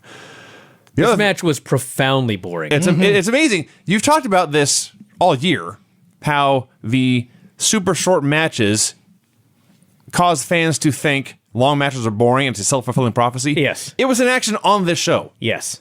When I didn't get a finish in 60 seconds, I was wondering where I was wasting my time. And by the way, keep in mind, this is Triple H Yeah, the top guy on the show. versus the guy who's marrying Stephanie at the end of the show. Yeah. Nobody gave two shits. And by the way, this was Vince McMahon's wedding present for Test. An hour before you get married, You have to I'm do going to a put you in match. the ring with Triple H. I'm glad I didn't have a match to do an Fuck. hour before I got married. You're telling me. That would have been bad. The other takeaway from this, Test is a really big guy. He's at least, 2 or 3 inches taller than Hunter, and a big, tall, muscular guy. Hunter was so much bigger than him. Like, He's getting bigger. he's way broader. I'm pretty sure he just flat out outweighed him. Yeah. He's just enormous. So, at some point, Hunter punches the ref, tries to take the mask off. It's the Midnight Rider all over again. Shane shows up, hits Hunter with a chair. Test hits the big elbow. After all this, the ref makes a fast count. And the ref and Test leave. Hunter gets back to his feet. He's beaten, but he still laughs at Vince because he knows he's going to get the last laugh. At one point in this match, they cut to the back and they show the Stooges sitting in the chairs watching the video. Yes. And they're yelling, Vince, you got to see this. Yes. Come in here, Vince. Because Vince is not supposed to be in the ring with Hunter or within 50 feet of Hunter. Right. So they are claiming he's backstage with them. He's in the bathroom. Yes. To be perfectly honest. That's the jokes they were making because, well, Moolah and May return. Satisfied, I guess. May's coming back into the room. She's trying to get to her seat, and she trips over one of the other girls, almost kills herself. So Stephanie is served one more shot by the guy who's serving drinks to everybody. Yeah, the bartender. One more for the road. Mm-hmm. Hunter meets with the cops. He's outraged that they cannot tell this is Vince McMahon in a mask out there. Okay, I watched Nitro first. Brian, you watched Nitro first? Yeah. Craig, what show did you watch Nitro first. Okay. So they show clips on this Raw from Smackdown where there was a mud wrestling match and someone used a Heimlich maneuver. Yeah. In a sexual... Russo Right. blatantly stole 2 angles from SmackDown. And it was this one! For the following Monday. Yep. Yeah, I can totally... I don't know what happened, but I can just imagine Russo sitting there watching SmackDown, seeing a mud wrestling match, and seeing a girl give another girl the Heimlich maneuver, and thinking, these fucking idiots. Should have been some guy giving a woman a Heimlich maneuver. Okay. They look like they're fucking. To be fair, I got an idea for Monday. AC Jazz got fired for not being in a mud wrestling match. So he had this on Yes, his he mind. had the idea for That's the mud true. Yeah, she That's quit true. over the mud wrestling match. That's true. But it was. I mean, it was at least on SmackDown. It was gravy because it was the Thanksgiving edition. He just had a mud wrestling match. He wanted 2 non-wrestlers to do. Well, they were wrestlers. AC Jazz and... No, I'm talking about the Monday show that we just watched. Oh, We'll get to it. The plus size women. right. Yes, they were wrestlers. I was talking about the match he wanted to do. But anyway, Back on Raw, Patty Stone Cutter. I just remembered who the other woman was right now. Is that Leilani Kai? It was Patty And Stone she was Cutter. on Nitro with that wacky name one time. It was Patty Stone Cutter and Bertha Faye. Yes. Were the two women. Yeah, Bertha I recognized, but we're getting ahead of ourselves. So here on Raw, after this angle where Ivory, Nurse BB, is the buxom blonde woman who's been saving lives on Raw and SmackDown for months now. On SmackDown, Ivory tore her shirt off and yanked her into the gravy pit. I'd never noticed her one time prior to this angle. Has she really been out there? Yeah. Oh, there was the most notable one. She's been out there a lot, but the most notable one was somebody lays out Mankind backstage, and as the EMT is attending to him, they pull him up and he says, I'm okay. And then he looks at her chest and says, I'm hurt. And sits back down, looking for some affection. Okay, so her name, the name they gave her was Barbara Bush, BB. Mm-hmm. I don't know why they didn't choose DD. Been more. Might have been E. Or KK. But anyway. That's a bad... Don't go down that way. Just two. Kathy Dingman is her name. Mm-hmm. Dingman. Taylor Vaughn. Papaya. Why are you looking at her Wikipedia page? These are different gimmicks. Because I saw her and I totally forgotten about her. I see. But then when I saw her again, I remembered. And then I was like, whatever happened to this woman? Now I know. Her shirt came off and Brian said, hey, wait a second. I know those. She was Taylor Vaughn in TNA. She was? Yeah. That I have no recollection of. Yep. I remember her for this 6-month thing she did in WWF and disappearing. She was Miss TNA Taylor Vaughn, and some stuff happened. I'm not going to read this. Let's move on. So yeah, I don't know what you're avoiding reading, but I can tell you here on Raw, she says it was very humiliating being stripped on SmackDown. She doesn't know what Ivory was thinking, and then announces, think about this, okay? This is supposedly an EMT who was attacked and disrobed, and her response is to challenge that person to an evening gown match and risk being disrobed again. Well, I mean, she was humiliated because she was stripped against her will. Yeah. Now she's going to come out and she's confident she can strip the other girl. With fair warning and time to prepare. Yes, time to train. exactly. Yeah. So Ivory comes out, says BB stands for blonde bimbo, or big boobs, or bird brain. She's just trying to make friends with the perverts in the audience. Everyone cheers. So Ivory says, so that's what you want, and she teases disrobing, and then she goes for Barbara's shirt again and gets it again, but this time Barbara recovers and sends her packing. And so she's fighting out there in her bra, and she sends Ivory up the ramp, and she's storming around, and then she remembers she's supposed to be humiliated and covers up. This was completely ridiculous. It sure was. That's the nicest thing I can say. Vince is explaining to the cops, of course, that was not me in the ring. I did not violate my order of protection. I have 2 alibis. They are Pat Patterson and Gerald Briscoe. They blatantly lie. Yeah. I was disgusted. And the cops believe them. Yeah. Val Venus versus Kurt Angle. So 2 weeks ago or whatever, Val comes out and says, hello, skanks. Yeah. That was last week. It's never explained, and here is just hello, ladies, all over again. Match goes 2 minutes. The Bulldog comes out and crotches Val. Fuck. The Bulldog had to interfere twice in 2 minutes leading to the pin. Yeah. Not just come out and interfere one time and that's it. I was trying to figure out why I wrote so much here. Yes, the Bulldog interfered twice. He hits him with a chair to the back. Angle hits an angle slam for the win. Kurt is already so good in so many different ways. Oh, yeah. That he has single-handedly brought life to this show. This show is noticeably better because of him out there for like 3 minutes. I mean, look at the other guys who became huge stars who are in the early stages of their career here who he's already way better than. He's way better than Edge and Christian at this point. Oh, he's way better than the Hardys at this point. He's virtually better than almost everybody already. It's astonishing. We go over, there's a shot of Test getting ready with his groomsmen, but I will list them in detail later. But suffice to say, it's a wacky group of friends he's got. You got Jeff Hardy out there, Edge out there. They're all totally cleaned up. Their hair's tied back and straightened or whatever, and they're in their suits and ties. What a crew. It's an amazing crew. Al repeats that he hates The Rock, and he's going on a rant about hating The Rock as Rock is standing behind him and Mick is cracking up. Rock, of course, gets his turn to rebut. It's much better. He is appalled that Al wants to team with them. I was pretty appalled too. He goes on a rant about how this won't do, and he says he'll find another partner, and he leaves. Al's feelings are hurt, and then Mick says, don't worry, we're still in for Disney tomorrow. And they smile and high five. Well, there's much more to this, Vinny. All right. So, first off, Al's ranting, I hate him, I can't stand him, I hate his guts. Turns around, there's The Rock. Foley is overjoyed. Foley is Al's friend, but Foley loves The Rock. Yes. Foley loves when The Rock chooses some random object and begins the entire spiel about how you can shine it up, turn it sideways. And he's doing this for Al Snow. He's using a hockey stick. And he's explaining, I want you to take that hockey stick. And Foley's like, hee. And I want you to turn it sideways. And Foley's like, here it comes. Rock tells me to shut up. And Rock goes, turn it sideways and shove it straight up your candy ass. And Foley's like, I love it. Al's furious, outraged. Foley's over the moon. So Rock goes away and Al just hates his fucking guy. Foley's so happy that he got to see the act. Then Foley says, tomorrow we're going to Disneyland or whatever. And Al's like, yeah.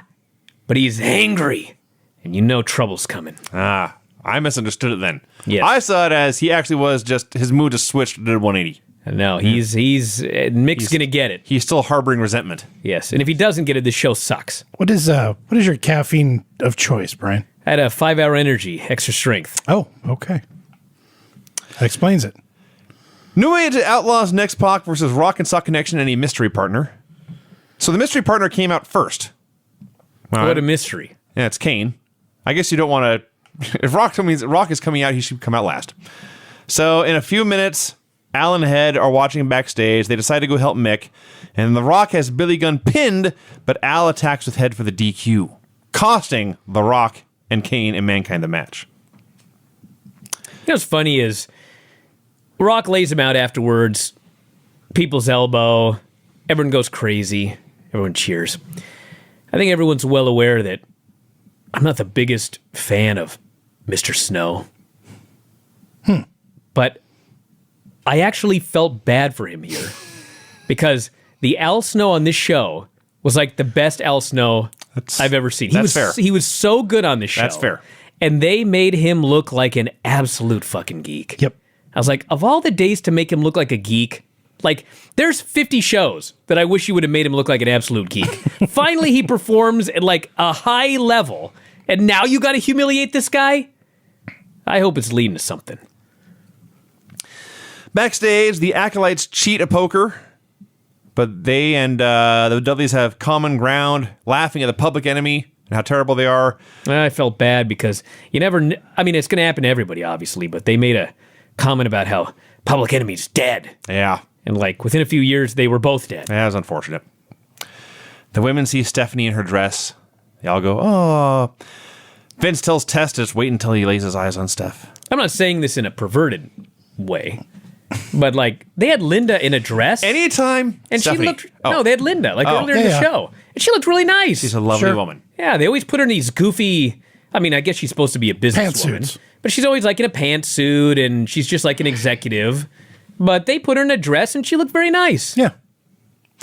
I was so unsure of where you were going with that disclaimer. Yes. Well, I knew when I said something, you guys were going to be like the fucking APA getting on my case about Linda. Yeah, when I look at us, I think APA. Well, you do have a tendency to pick up with the double entendres and rub them in there. Yeah, that's your gimmick. Yeah. Maybe. I'm just trying to be a nice guy here. It is true that almost anything we say, you will turn into a sexual reference. That's not...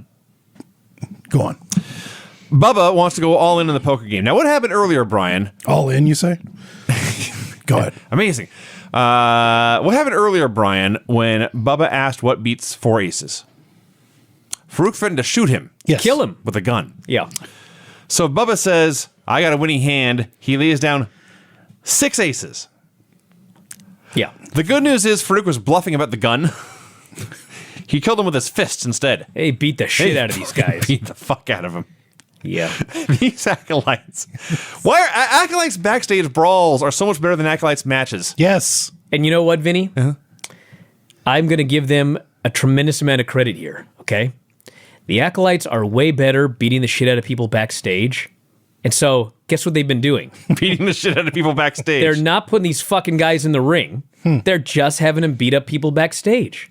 Because they recognized these men have a strength Let's build to it. Let's and they have a weakness.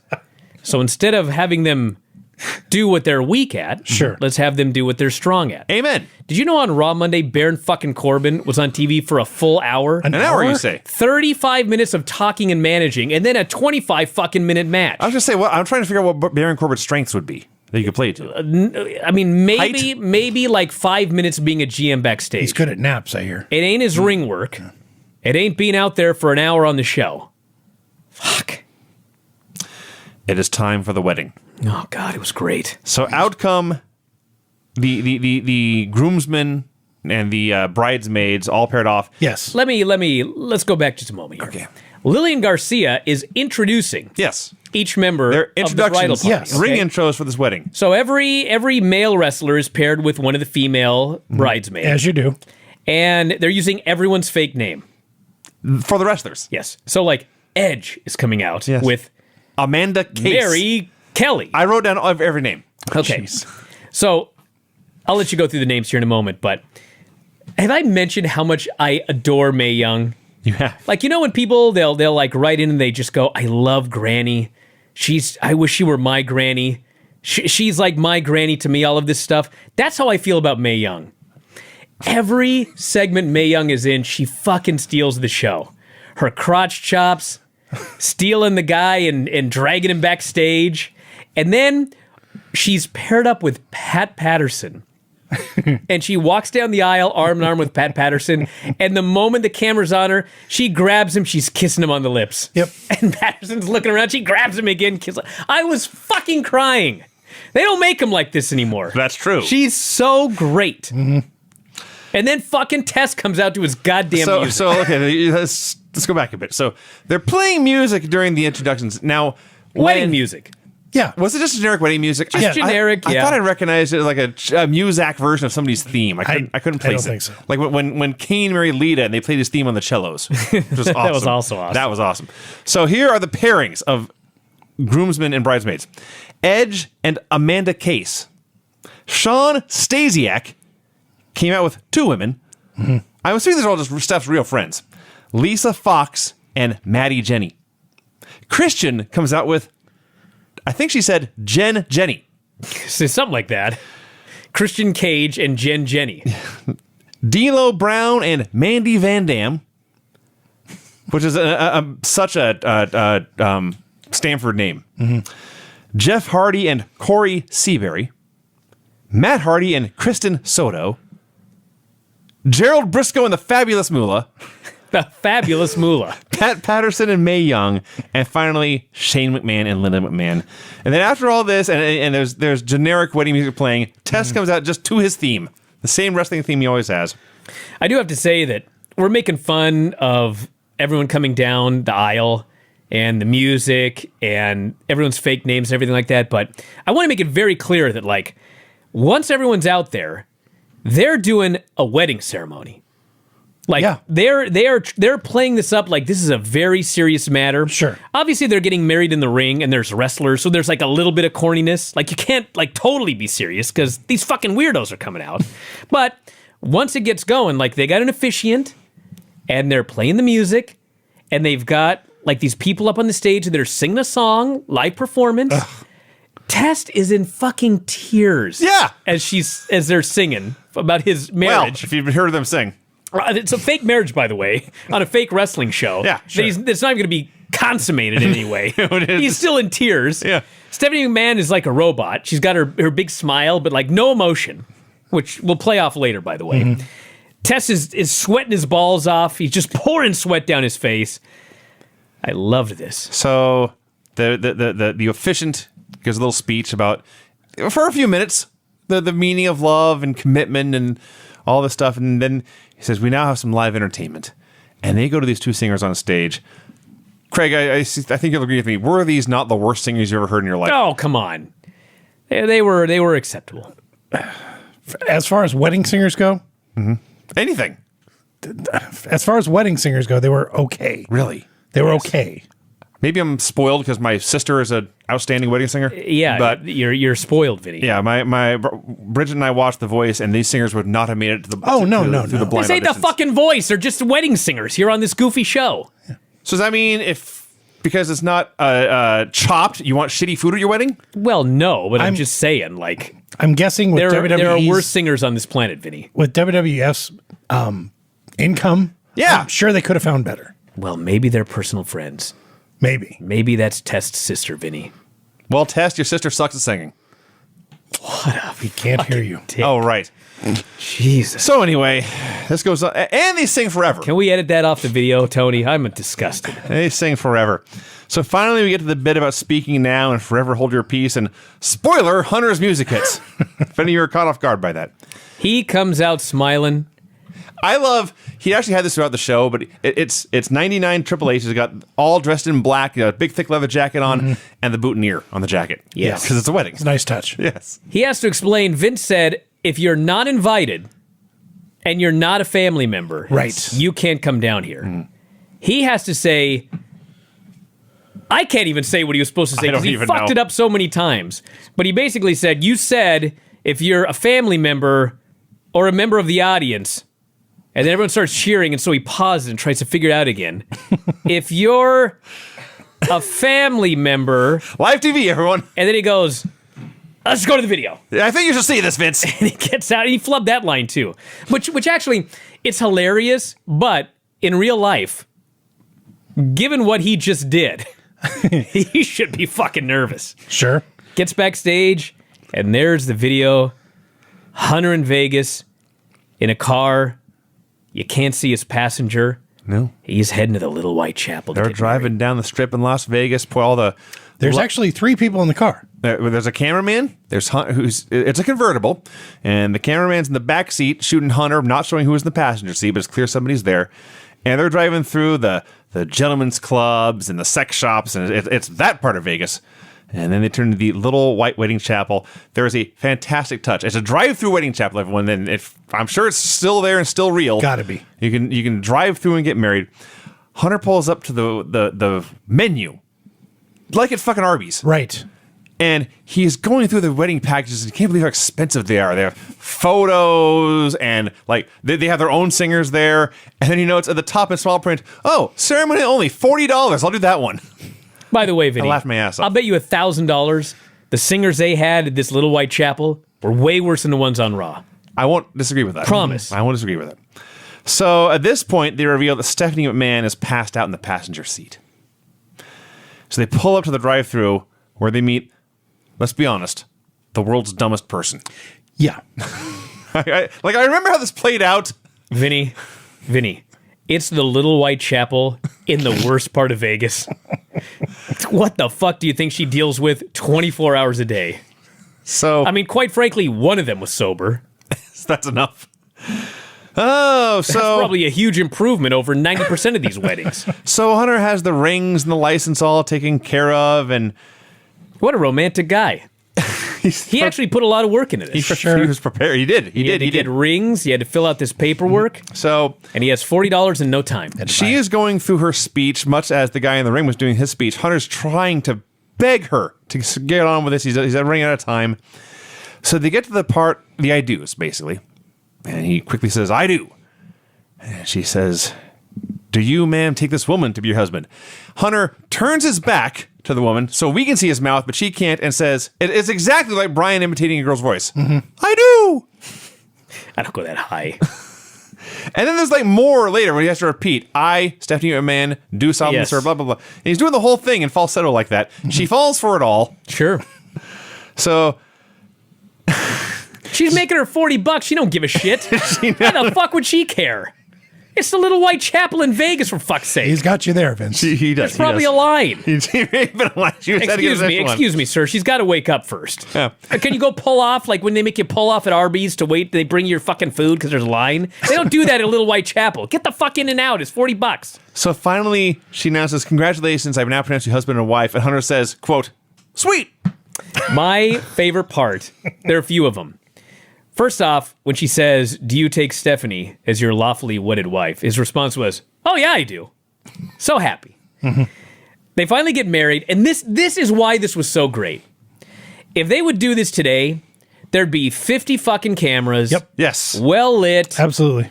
Edited together. Yes. Like, just clean. It'd be bullshit, okay? This was a one-camera shoot. No lighting. Not a good camera. It's fucking dark. You can barely see a goddamn thing. And it's like a single take from one guy with a camera.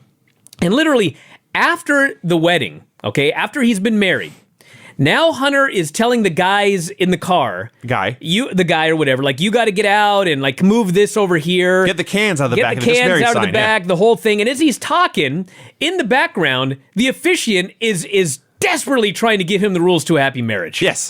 She's not going to give up till he gets the rules. He's talking about this. You hear in the background, sir, I've got the rules for a happy marriage. And he's trying to get rid of these cans. He finally takes them and tosses them over his shoulder. It was so real. So even though it was complete bullshit. The big reveal is he calls the cameraman Gene a few times, and at the end, as Gene is preparing the car, Hunter takes the camera and shows Gene, and Gene is the guy who was serving drinks at the party. He delivered the one shot. Yes. Yes. Stephanie He had the over champagne edge. as well, but yes. Yeah. He delivered that one special shot that knocked Stephanie out. That's where the rest of Hunter's money went. And Gene takes the camera back, and Hunter and Steph, the newly married couple, drive off to enjoy their Vegas honeymoon. And they go back to the ring. Steph is crying. Tess is just beside himself. Hunter is now a member of the immediate family. And he's sure to ask Vince, think about this. It's not did we, but how many times did we consummate that marriage? Dad. And Hunter and Vince go to, or Tess and Vince go to kill him, and Hunter goes to the back, and that's that. An all-time classic angle. It was great. I loved every bit of this. Going back over this. And really, everyone that has been following the Retro Raw Nitro reviews for 4 years now, this is a turning point in wrestling history. Because Hunter got himself married to Steph in storyline, because he's a fucking genius. Yep. And sure as shit, they fell in love. Hunter was dating Chyna at this moment, and one day Chyna's going through his bag, and she finds love letters from Stephanie McMahon. Dun, dun, dun. Chyna's brilliant reaction is to go complain to Vince McMahon. Yeah. That was the beginning and the end of her. Tony just did like a triple Tony take. is baffled. Yep. That was the beginning and the end of her. And so, yeah, they ended up married in real life. Mm-hmm. Ironically, I don't know if people remember this, in storyline, they got divorced. Guys remember this? Yes, eventually. They got a divorce in It's a storyline. long thing that happens. And then after getting divorced in storyline, they got married for real. Mm-hmm. And then in storyline, they never got married again. It was just they would drop hints for years that they were married. Right. And everybody knew they were married. And so eventually one day they just were married. Yes. There were the classic when it was DX of Shawn and Hunter feuding with Vince and Shane. And the four guys are be shouting, well, I'll get my hands on you, blah, blah, blah. And then Hunter was like, and tell Steph I said hi. And the man's just, awesome. Brian, do you have my music ready? I shall get it, Vinny. It won't take long. There weren't very many of them. No. The finishes on this show were pin at 136 after a chair interference, pin after interference by two different men right in front of the referee, clean pin in 60 seconds, clean pin in 53 seconds, pin after interference and a weapon shot and a cricket ref, pin after interference and a weapon, DQ in a trios match due to interference and weapon shot. And that's that. And a note here about Al Snow that should be in the match, but who cares?